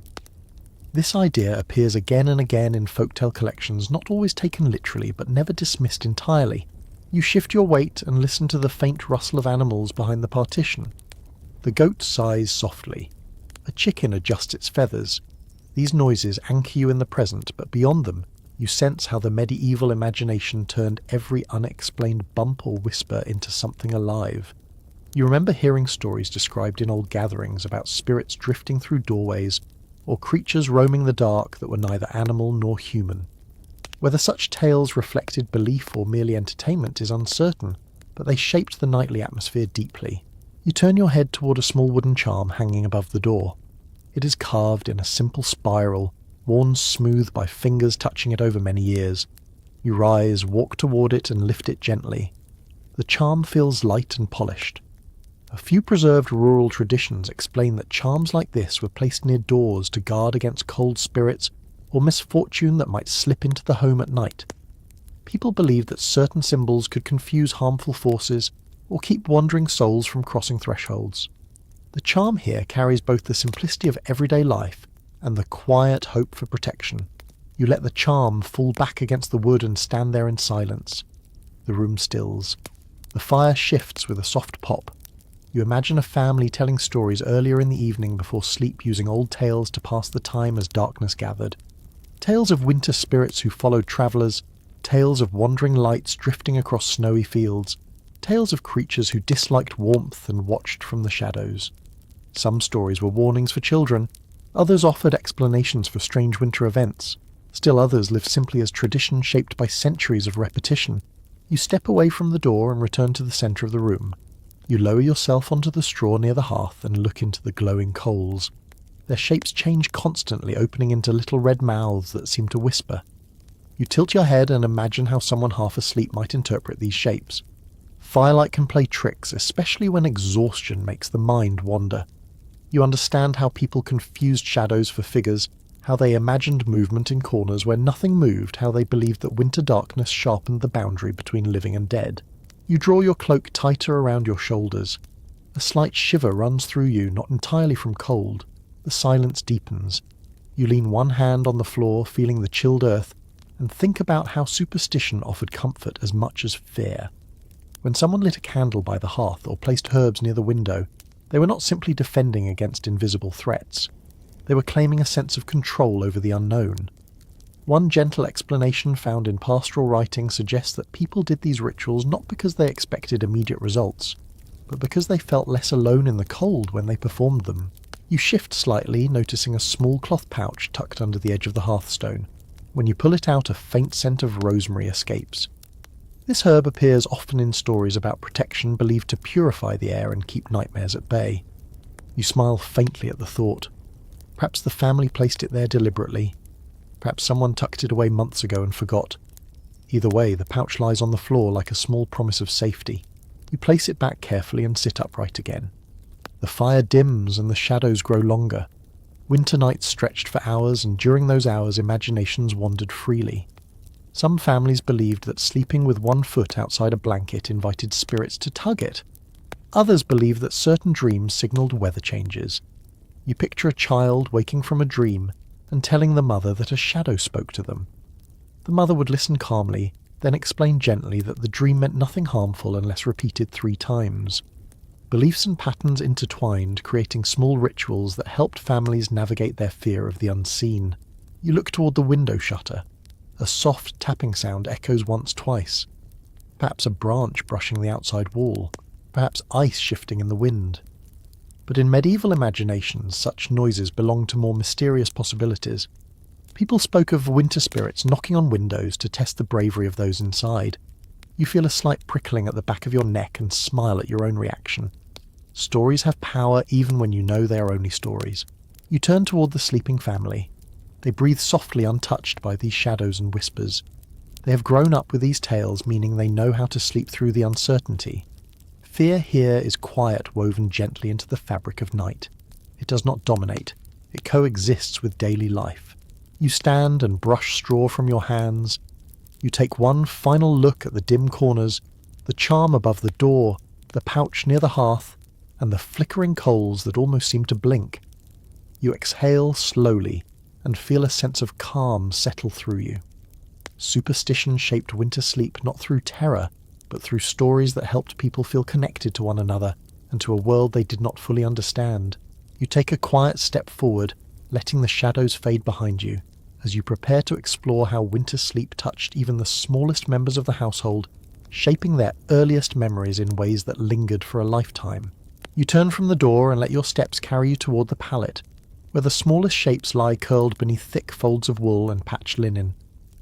The fire has dimmed into a low cradle of orange light, and its soft glow brushes the edges of the children's faces. Their cheeks look flushed from shared warmth, their tiny breaths forming faint wisps in the cold air. You kneel beside them, carefully lowering yourself into the hush that surrounds sleeping children in winter. There is a gentleness here, a kind of fragile peace, as if the cold itself hesitates to touch them too roughly. You rest your hand lightly on the straw near their heads. The bedding is warmer than the rest of the floor, shaped by their small bodies, pressed together through the night. Children in medieval winters slept as close to their parents or siblings as possible. A widely noted detail in household narratives explains that young ones rarely slept alone, especially during the coldest months.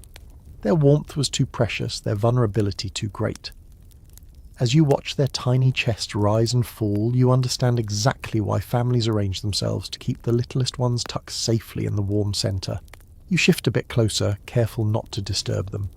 The older child sighs softly, her lips parting just enough to release a faint warm breath that fogs briefly above the blanket. The younger child has one hand tucked under her cheek, fingers curled as if holding onto a small dream. You feel the tenderness in the air, a quiet mixture of love and necessity. In winter, affection became survival. Holding a child close meant holding warmth close. Caring for them through the cold meant caring for the entire family's future. You stroke the blanket covering their legs. The fabric is coarse, worn and patched, yet it carries an unmistakable warmth that has gathered from hours of shared sleep. You imagine how children understood winter nights through texture and sensation long before they understood the seasons. They grew up learning that cold reached under doors like an invisible creature, that warmth lived where bodies gathered, and that nighttime meant huddling together rather than spreading apart. You lift your hand slightly and glance at the small wooden toy lying beside the older child. It is carved in the shape of a horse, though its legs are uneven and its body slightly twisted. The toy feels smooth from years of fingers sliding across it. You pick it up gently. A line of tiny grooves along its back tells you someone once traced patterns here to comfort themselves before falling asleep. For medieval children, toys were few but treasured. They accompanied little ones into winter nights like tiny guardians, helping them drift to sleep despite the cold. You place the toy back and observe the rise and fall of both children's blankets. You think about the dreams they might have. Perhaps they dream of summer fields, perhaps of warm bread, perhaps of running barefoot without fear of frostbite. In some writings on childhood memory, adults recalled that their earliest winters were filled with the sensation of warmth pressed against family members, mixed with the sharp bite of cold air on their noses when they rolled the wrong way in sleep. These memories endured into old age, shaping how people remembered their earliest years. You brush your fingers across the straw beneath the pallet. It is softer here, flattened by the weight of little bodies night after night. You imagine a parent smoothing this straw before bedtime, whispering to the children to lie still, to keep their feet tucked under the blankets, to hold on to each other. Parents in winter learned to read their children's shivers as clearly as their words. They knew when a child needed another layer, when they needed to move closer to the fire, or when illness threatened to disrupt the harmony of the night. You sit a little closer to the children, letting their shared warmth reach your hands. Their innocence creates a stark contrast with the cold surrounding the room. You picture them waking at dawn with pink noses and tangled hair, rubbing frost from their eyelashes. Perhaps they giggle when warm breath fogs the air. Children see wonder where adults see hardship. Even winter's bite can feel playful when you're small and wrapped in the safety of your family. You look toward the wall where faint drawings shimmer in the dim light. Simple shapes carved with dull knives or scratched with small stones. Circles, animals, perhaps even stars. You smile at the thought that children before falling asleep may have traced these shapes, letting imagination ease them into rest. One descriptive remark found in early childhood reflections notes that winter nights felt enormous and mysterious to young minds. Shadows became stories. The fire became a gentle companion. And sleep felt like sinking into a warm pocket of dreams while cold surrounded the world outside. You lean back slightly as the younger child stirs. She shifts her head, tucking her face deeper into the blanket. A tiny sound escapes her lips somewhere between a sigh and a murmur. You pause, watching closely, but she returns to peaceful breathing almost immediately.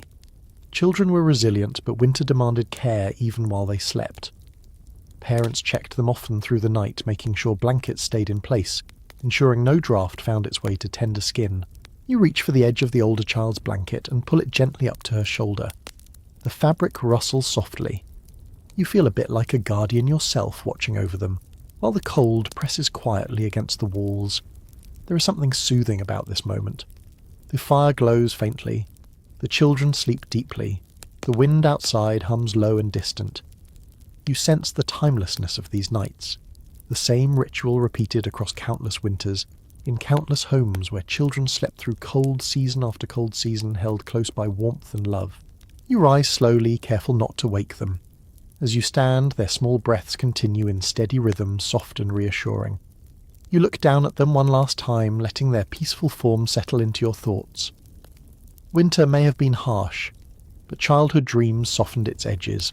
With quiet steps, you turn toward the hearth again, ready to face the moment when dawn begins to stir, pulling everyone from sleep into the harsh necessities of a winter morning.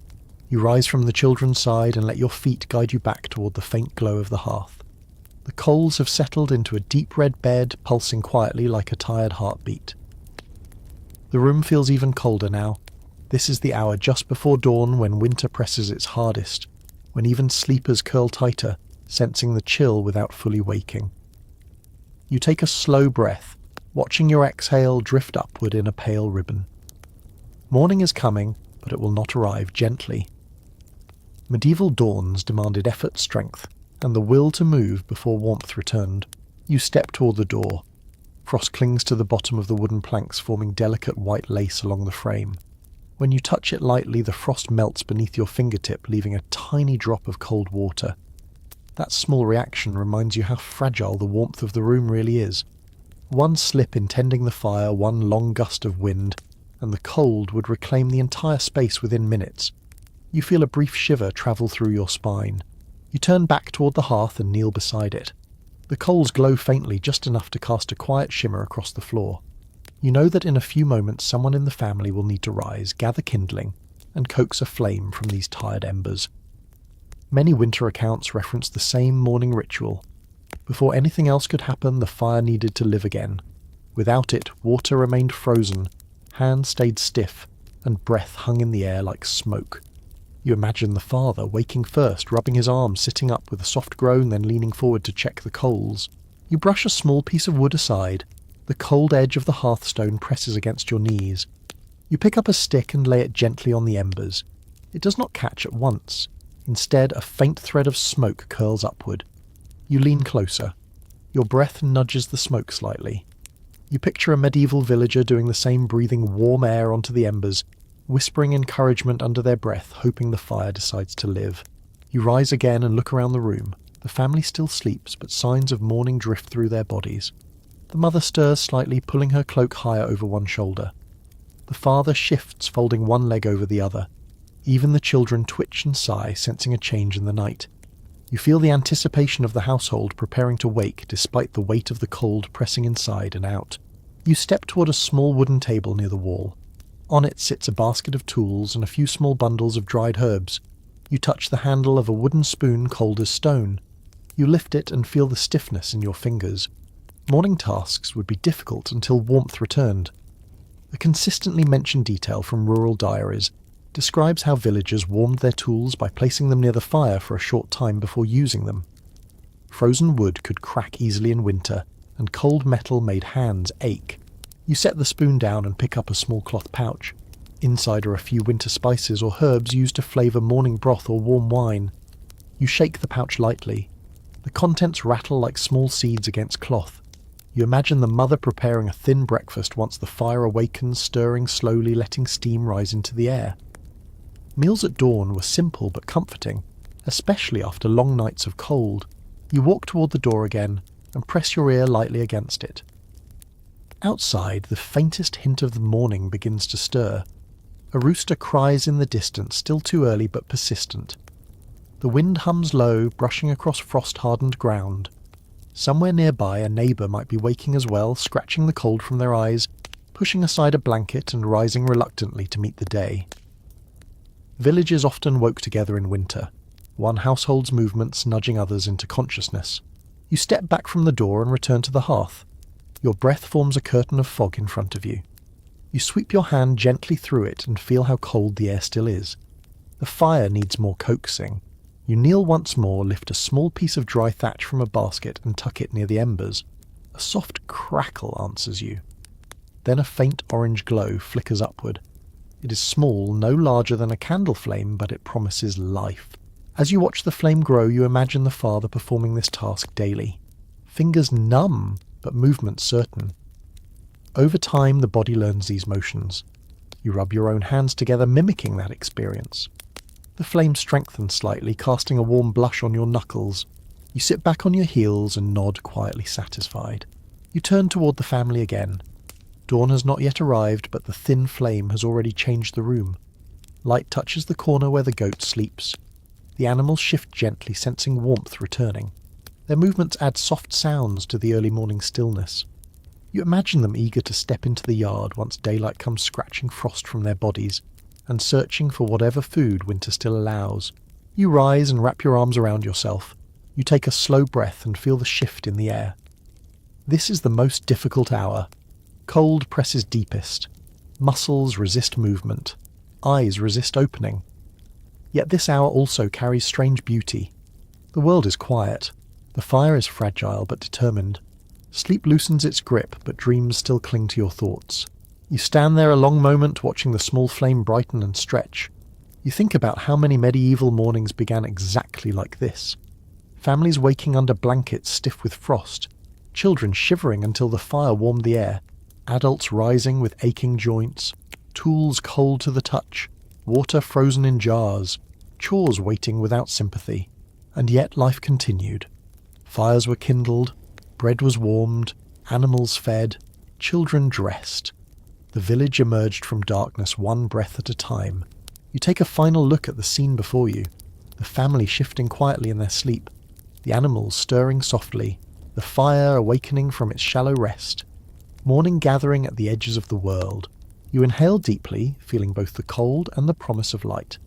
Then you step back, ready to explore the pressures that winter placed on families and how those pressures shaped every night's sleep. You step away from the hearth, letting the small but growing flame brighten the space behind you. As you move toward the back wall of the house, the cold seems to thicken again, settling in layers that cling to your ankles and wrists. You pause, rubbing your arms slowly, and sense a deeper truth rising around you. Winter nights shaped more than sleep. They shaped the entire rhythm of poverty itself. Every shiver, every patch of frost, every restless hour came from pressures that reached far beyond cold air slipping through cracks. Hunger, debt, scarcity, and fear wove themselves into the darkness, influencing how deeply people rested and how often they woke. You sit down on a small stool near a wooden chest. Its lid is cracked and frost outlines the edges like a pale border. You lift it slightly. The inside holds only a few items: a bundle of dried beans, a small loaf hard as stone, a cloth pouch nearly empty. You close the chest gently. Even without touching the cold contents, you feel the weight of what is missing. Food scarcity lived at the centre of winter.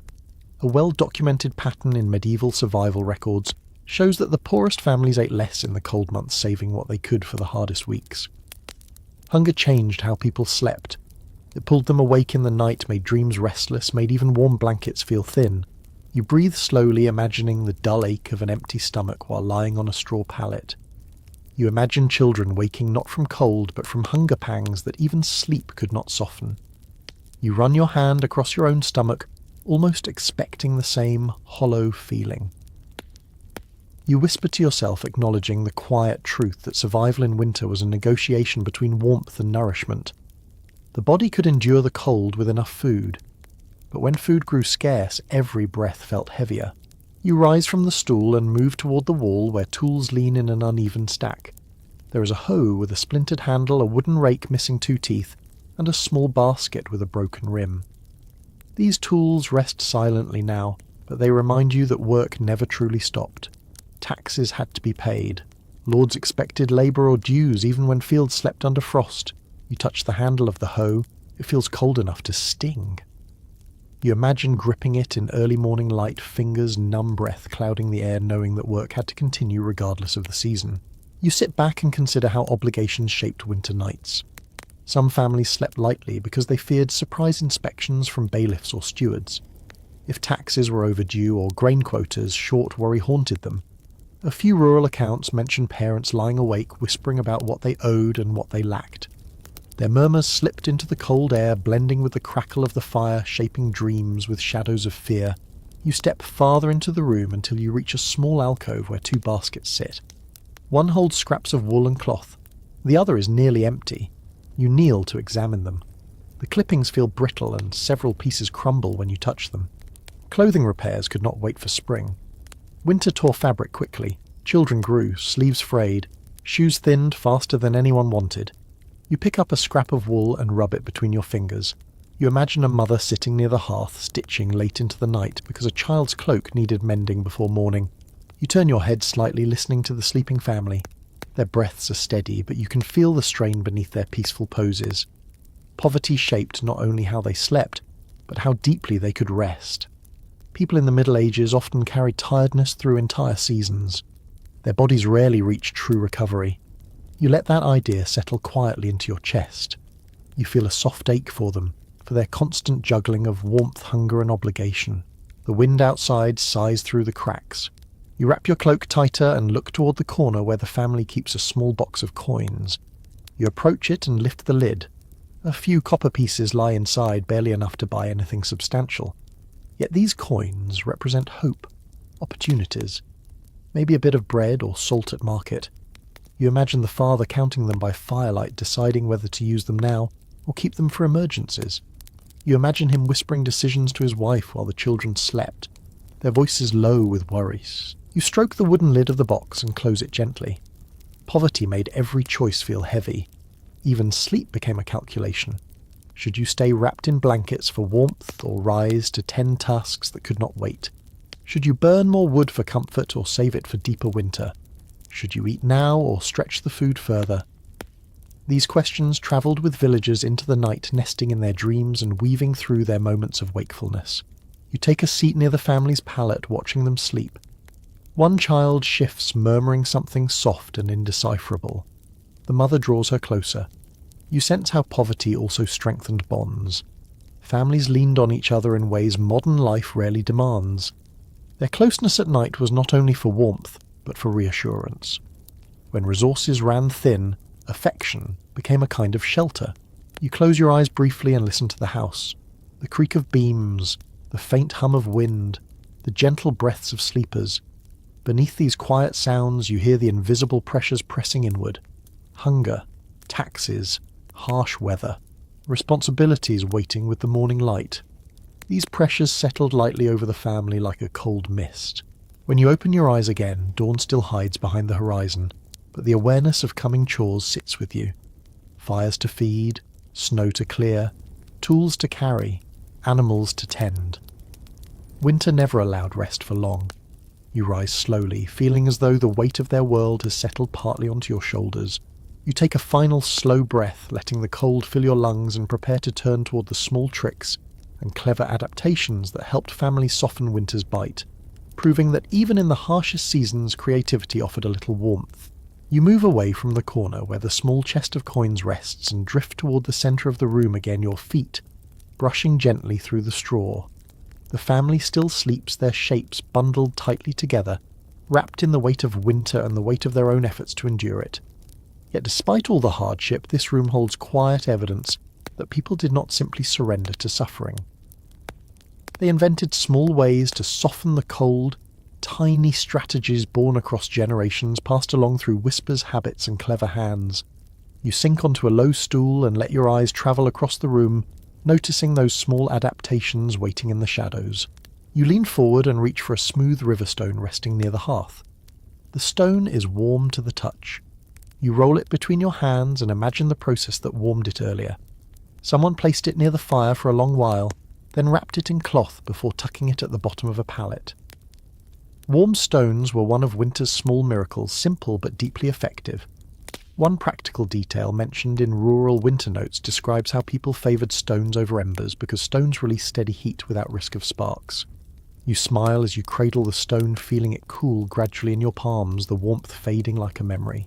You return the stone to its place and slide your hand under a folded cloak lying near the fire. The inside feels faintly warm. Cloaks served double duty in winter.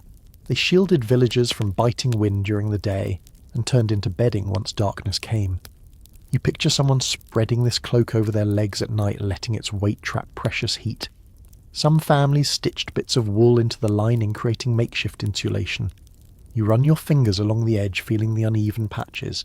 Each stitch tells a small story of survival. You rise from the stool and kneel beside a wooden board leaning against the wall. You lift it carefully and examine its shape. It is not a piece of furniture but a simple partition made from rough planks bound by twine.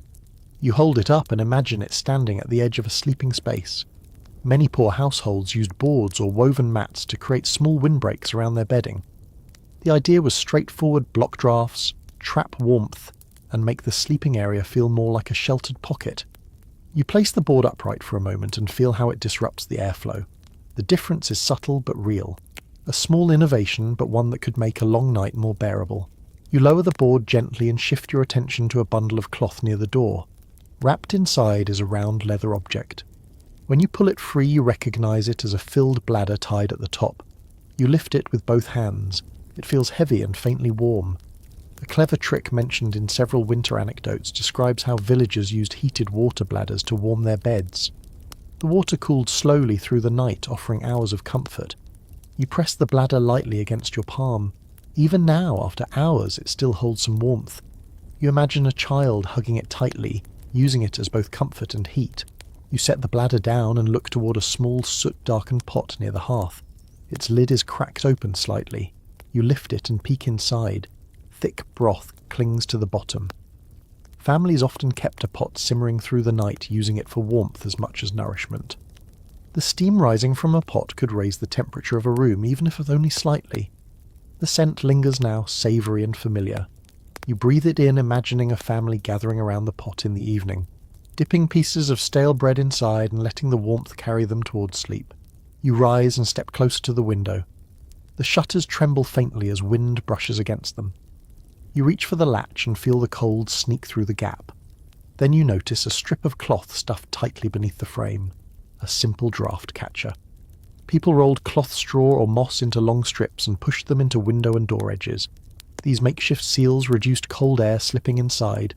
You press your hand against the edge of the window, sensing how the draft is faint, slowed by the fabric barrier. It is a small victory against winter, but every small victory mattered. You cross the room and kneel where a worn wool hood rests near the pallet. You lift it and feel the heavy fabric. Hoods were crucial in winter sleep. They trapped heat around the head, protected ears from drafts and muffled noises that might wake a restless sleeper.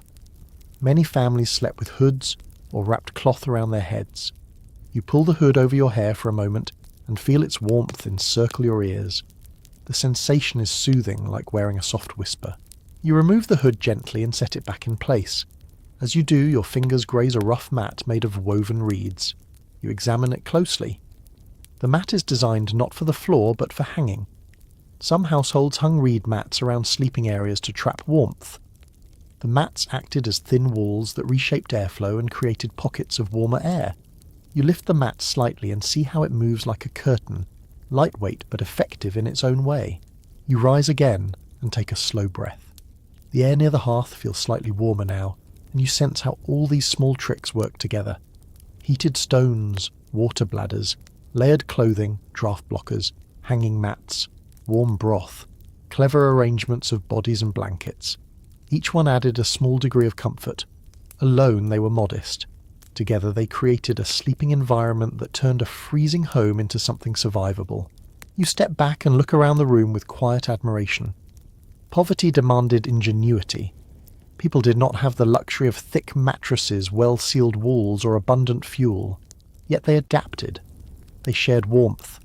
They borrowed ideas from neighbours, travellers, and even monastic traditions. Over time, these techniques formed a delicate art of winter survival. You kneel beside the sleeping family again. The father shifts slightly, reaching instinctively for his child. The mother stirs, adjusting the blanket. You touch the edge of the pallet, feeling the warmth they have created together. Their adaptations have shaped this entire scene. Without them, the night would have been crueler. You rise slowly and let the warmth settle around you for a moment. Then you take a quiet step toward another corner of the room, where winter nights carried yet another layer of meaning, one shaped by emotion, rather than temperature, by closeness rather than cold. You step softly across the straw-covered floor, letting the gentle warmth of the hearth fade behind you as you approach a corner of the room that holds a different kind of quiet. It is not shaped by fear or hunger or clever tricks against the cold. It is shaped by something gentler. You pause beside the pallet where the parents lie half wrapped together beneath their patch blankets. Even in the dim glow of the fire, you can see how their shoulders rest against one another, how their hands meet under the covers, how their breathing moves almost in unison. Winter brought hardship, but it also brought a closeness that softened the season's sharpest edges. You lower yourself onto a wooden chest and watch the pair for a long moment. Their faces are relaxed in sleep, each line softened by the warmth they share. Medieval marriages were complex, sometimes arranged, sometimes born from affection, sometimes shaped by necessity. Yet winter nights carved out moments of tenderness that transcended those details. When the cold pressed hardest, couples found warmth not only in blankets and clothing, but in each other. A consistent presence in household accounts notes that winter nights often drew spouses together more intimately, creating small islands of comfort amid the harsh landscape of frost and dark. You rest your elbows on your knees and lean slightly forward. The mother shifts gently in her sleep, sliding her hand across the father's chest, until her fingers curl lightly into the fabric of his tunic. The gesture is simple, instinctive, a way of claiming warmth, a way of anchoring herself in the night. You imagine moments before sleep when they might whisper quietly, sharing thoughts that remained unspoken during the busy hours of daylight. Winter slowed the world. The long nights encouraged quiet conversations, soft touches, shared laughter muffled beneath blankets. You draw a slow breath and notice the faint scent of wool and smoke enveloping them. The father's cloak, draped partly across his shoulders, glows faintly in the firelight. His arm shelters his wife as if forming an additional barrier against the cold. You sense a silent understanding between them, something earned through countless winter nights spent exactly like this. In some villager recollections, older couples spoke of winter as the season when affection grew strongest, not through extravagant gestures, but through simple acts, offering an extra layer, sharing the warmest blanket, rubbing a spouse's cold hands until heat returned. You shift your gaze to the children nestled nearby. Their closeness strengthens the entire family's warmth, but the parents form the anchor at the centre. Their bodies create a protective wall, blocking drafts, holding heat, shaping the sleeping space. You think about how emotional closeness intertwined with physical survival. Winter demanded unity. Shared warmth became an expression of trust, care, and companionship. It created a nightly ritual where bodies aligned, hearts steadied, and bonds deepened quietly. You lean back slightly and imagine conversations in low voices just before sleep. Perhaps the mother whispered a memory from her childhood winters. Perhaps the father spoke about tomorrow's chores. Perhaps they shared a moment of humour, recalling something the children said earlier. Winter nights stripped life down to essentials, and in that simplicity affection found room to grow. One fragment from rural letters hints that husbands and wives often reminisce together during the darkest months, using stories to brighten the cold. You look again at the father's hand where it rests near the mother's shoulder. His fingers twitch slightly as if reaching toward her even in dreams. The gesture feels deeply human. Despite the weight of responsibility he carries, despite hunger or hardship, his instinct is to hold his family close. The mother shifts again, nuzzling her cheek into the soft curve of his arm. Her exhale brushes lightly against his chest. This small image captures everything you need to understand about winter affection. Love here is not loud. It is quiet endurance. It is warmth shared without words. You rise slowly and walk a few steps to the right, watching the fire cast long shadows across their faces. The shadows flicker like threads weaving around them. You imagine those threads representing years of shared winters, shared fears, and shared hopes. In a world with limited comfort, love became a kind of shelter. Couples found strength in each other during moments when the cold made everything else brittle. You kneel beside the pallet and touch the edge of the blanket. The warmth beneath it radiates softly. You imagine nights when the wind outside roared, shaking shutters and carrying the sound of distant wolves. On those nights, couples might hold each other tighter, finding courage in closeness. Fear softened when shared. So did sorrow. So did exhaustion. Winter made the world feel vast, but affection made it feel smaller, safer. You sit back on your heels and reflect on the stories passed down through families. Some spoke of winter marriages strengthened by hardship. Others spoke of tender gestures performed in shadows, of soft singing before sleep, of hands intertwined under heavy blankets. Even when resources ran thin, the warmth of companionship remained one of the most reliable sources of comfort. You look up at the ceiling where smoke stains form delicate patterns across the beams. The patterns look almost like soft drifting branches. You follow them with your eyes, imagining how many whispered promises or tender moments once unfolded beneath those same beams. Winter turned the home into a cocoon where lives entwined.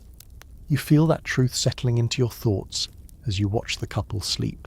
You rise once more and take a small step backward, letting their shared warmth continue undisturbed. Love in this frozen world became a quiet anchor that held families steady. It was not grand or dramatic. It lived in the way two bodies leaned together, the way a hand reached across a blanket, the way breath shared space beneath a single cloak. You turn away gently, preparing to explore another kind of winter tension, how sleep felt when danger from the outside world joined the cold inside the home. You move quietly away from the peaceful rise and fall of the family's breathing, stepping toward a darker stretch of wall, where the firelight barely reaches. The cold thickens here, settling along your arms like a heavy shawl. As you pause, you become aware of something different lingering in the air. It is not the gentleness of shared warmth, nor the hush of sleeping children. It is something heavier, shaped by the memories of winters, when the danger did not come from within, but from far beyond the threshold. War raids and unrest sometimes crept into villages as silently as frost, and on those nights sleep carried a sharper edge.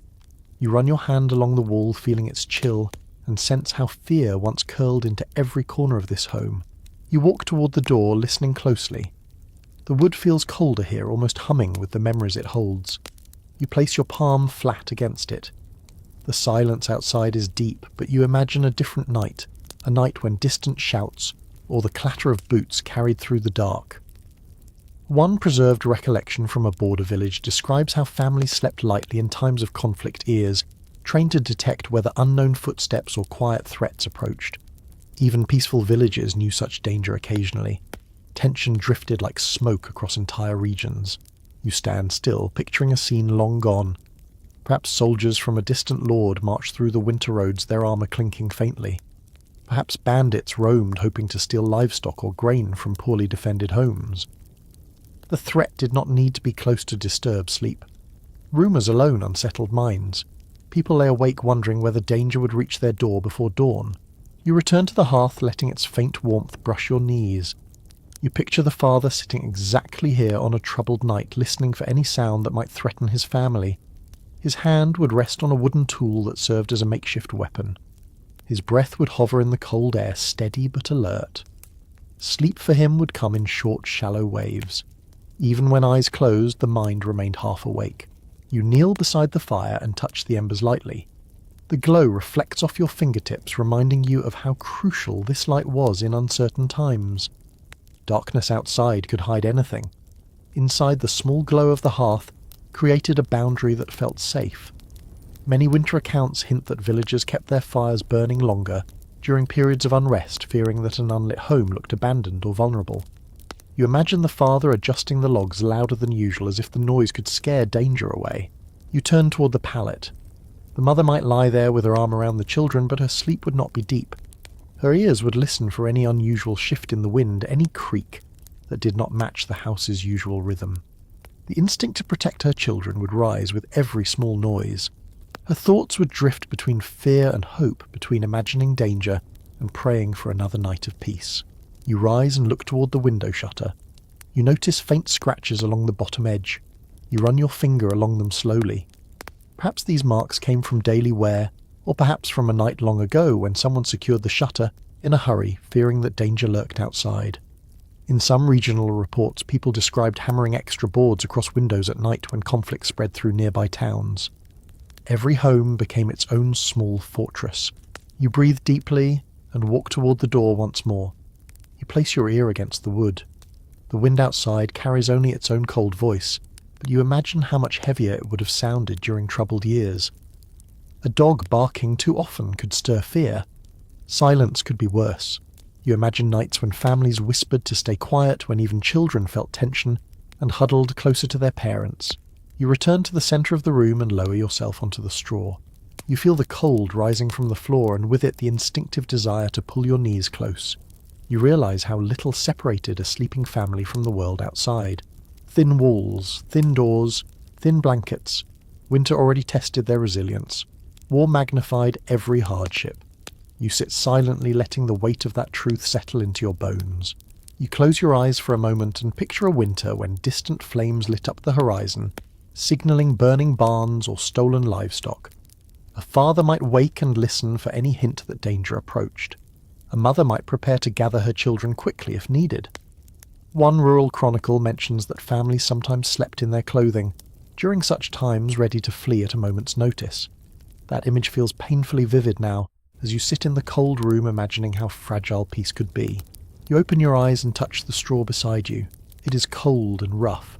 You imagine a restless sleeper tossing in the night, not because of discomfort, but because of fear.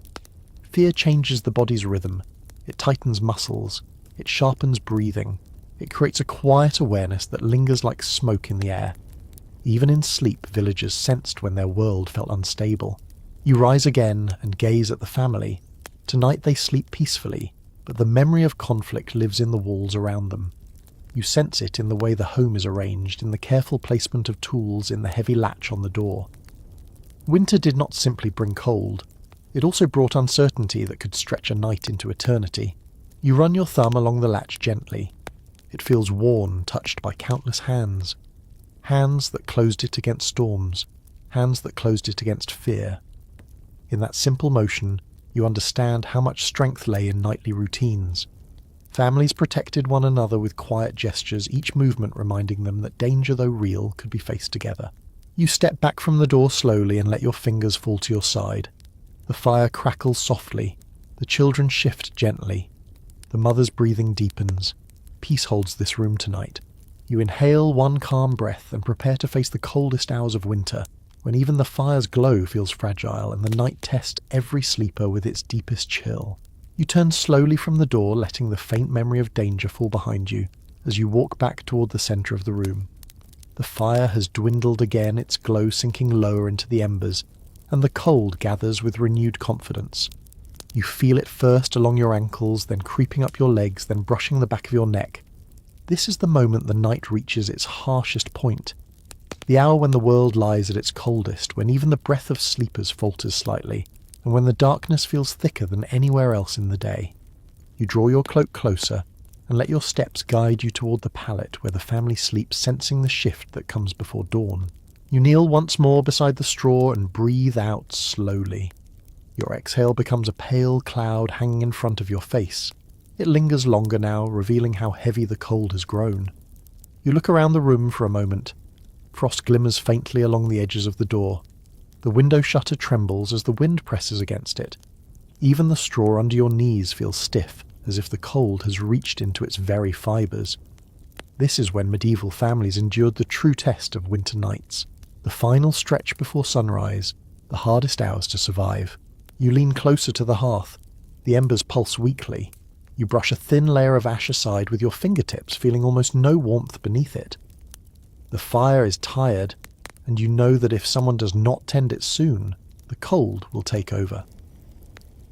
In many winter accounts, families describe this hour as the moment when they woke without meaning to, simply because the decrease in temperature told their bodies to rise. You imagine the father stirring soon, rubbing his eyes, pushing off the blankets reluctantly and moving toward the hearth to breathe life back into the coals. You shift your weight and look toward the family. They sleep deeply, but even in slumber they react to the cold. The mother pulls her child closer. The father turns his back to the draft. One child burrows deeper into the blanket, seeking the warmth that lingers near her sister. You feel a kind of tenderness, watching them adjust instinctively, each movement shaped by centuries of adaptation to winter's rhythm. You listen closely. The sounds are different now. The wind roars more deeply outside, shaking the shutters in small bursts. The beams inside the house creak in long, low groans as the cold squeezes them tighter. The animals behind the partition stir repeatedly, shifting their weight to stay warm. A faint whimper comes from the goat, followed by a soft rustle of straw. They feel the cold too, just as sharply as the humans. You rub your hands together and breathe into them. Your breath warms your fingers for only a moment before the cold steals the heat away again. You imagine how villagers did this countless times in the final hours before dawn, their bodies half awake, half dreaming, trying to hold on to whatever warmth they had left. Some accounts suggest that these final hours of the night shaped winter dreams the most.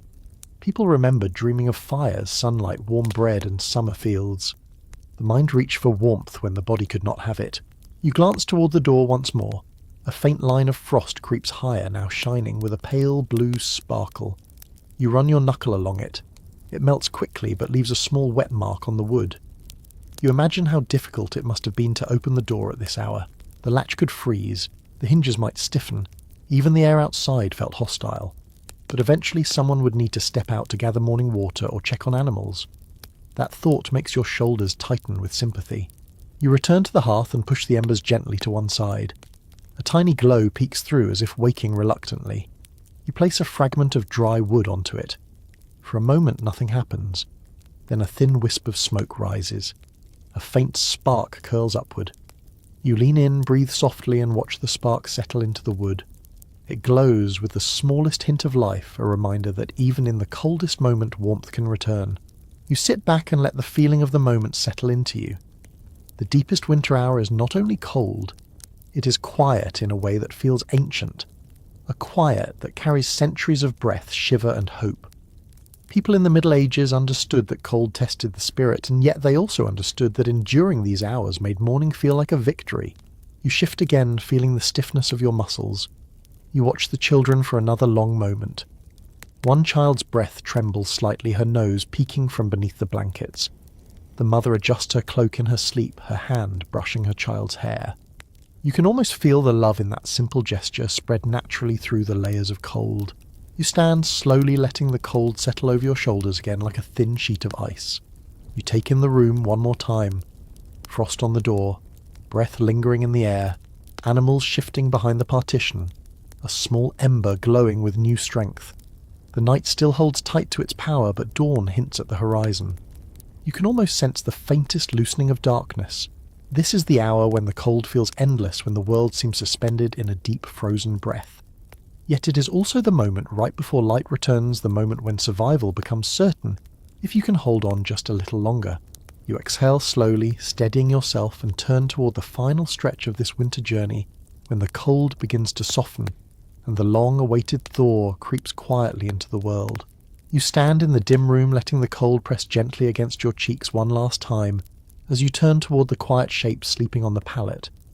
The fire behind you flickers in small, uncertain breaths, but something in the air has changed.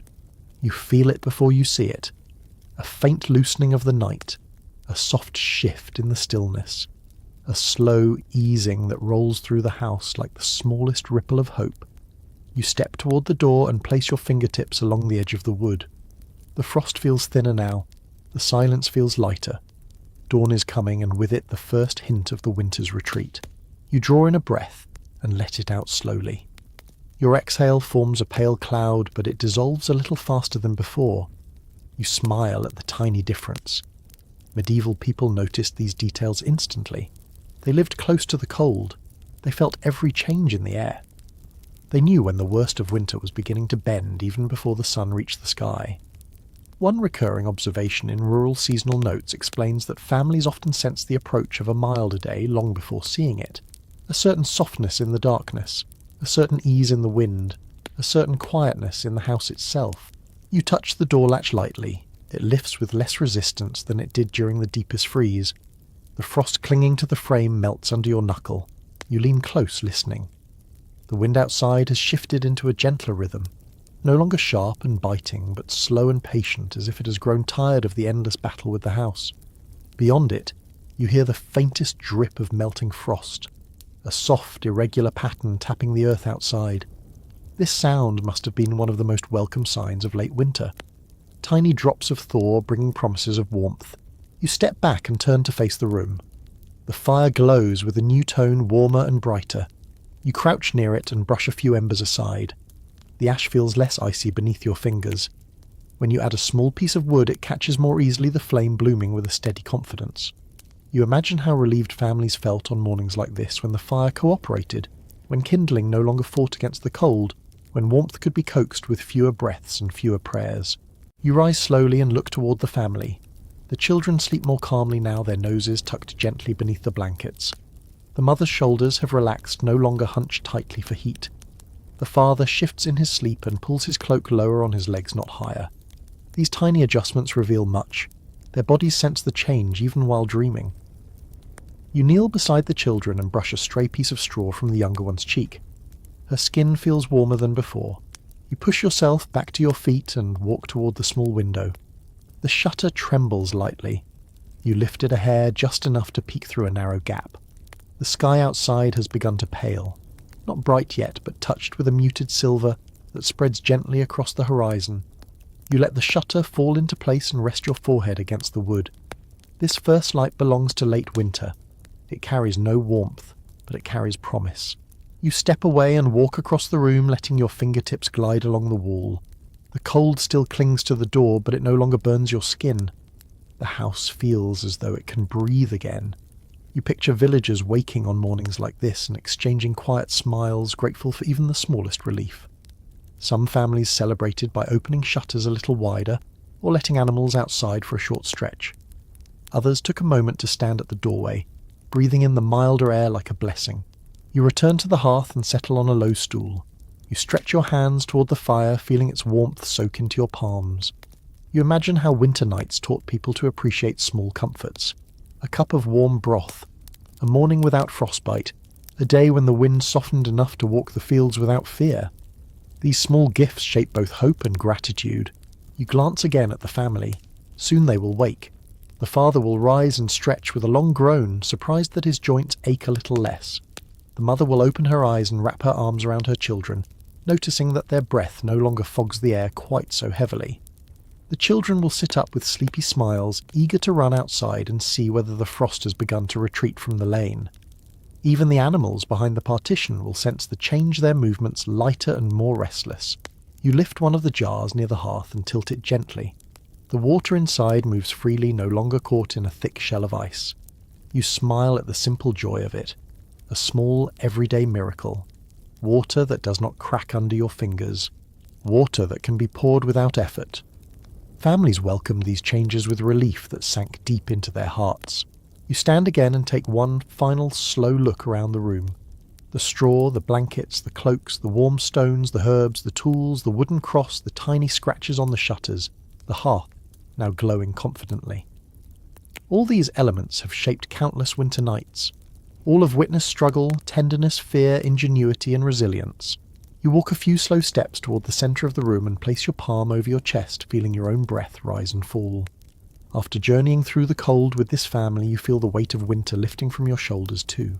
You lower your hand gently and prepare to let the story soften into quiet, guiding the listener toward rest. As the imagined dawn begins to bloom in pale silver light, settle yourself now. Let your breathing slow just as the village breathes into the first hints of morning. Picture the faint silver light edging across the sky, softening the darkness, loosening winter's grip one quiet moment at a time. Feel the cold fade from the walls as the embers of the fire glow steadily, filling the room with a patient warmth that asks nothing from you except to rest. Imagine lying on the straw pallet beside the family wrapped in thick blankets and wool, feeling the last touch of night drift away. Each breath you release becomes lighter, easier, and calmer, like a soft cloud dissolving into the new day. The children shift gently in their sleep. The mother's hand rests peacefully near them. The father stirs with a quiet sigh.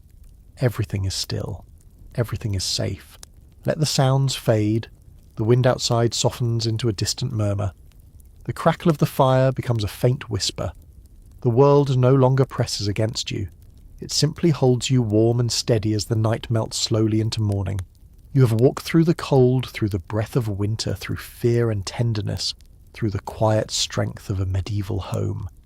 Now let all of that settle into stillness. Let your mind drift the way snow drifts onto fields softly and without urgency. Let your eyes grow heavy. You are warm, you're safe, you have reached the gentle edge of dawn, and as you rest here in this calm pool of early light, allow yourself to drift into sleep just as the medieval world once drifted through its long winter nights, held in warmth, hope and quiet endurance.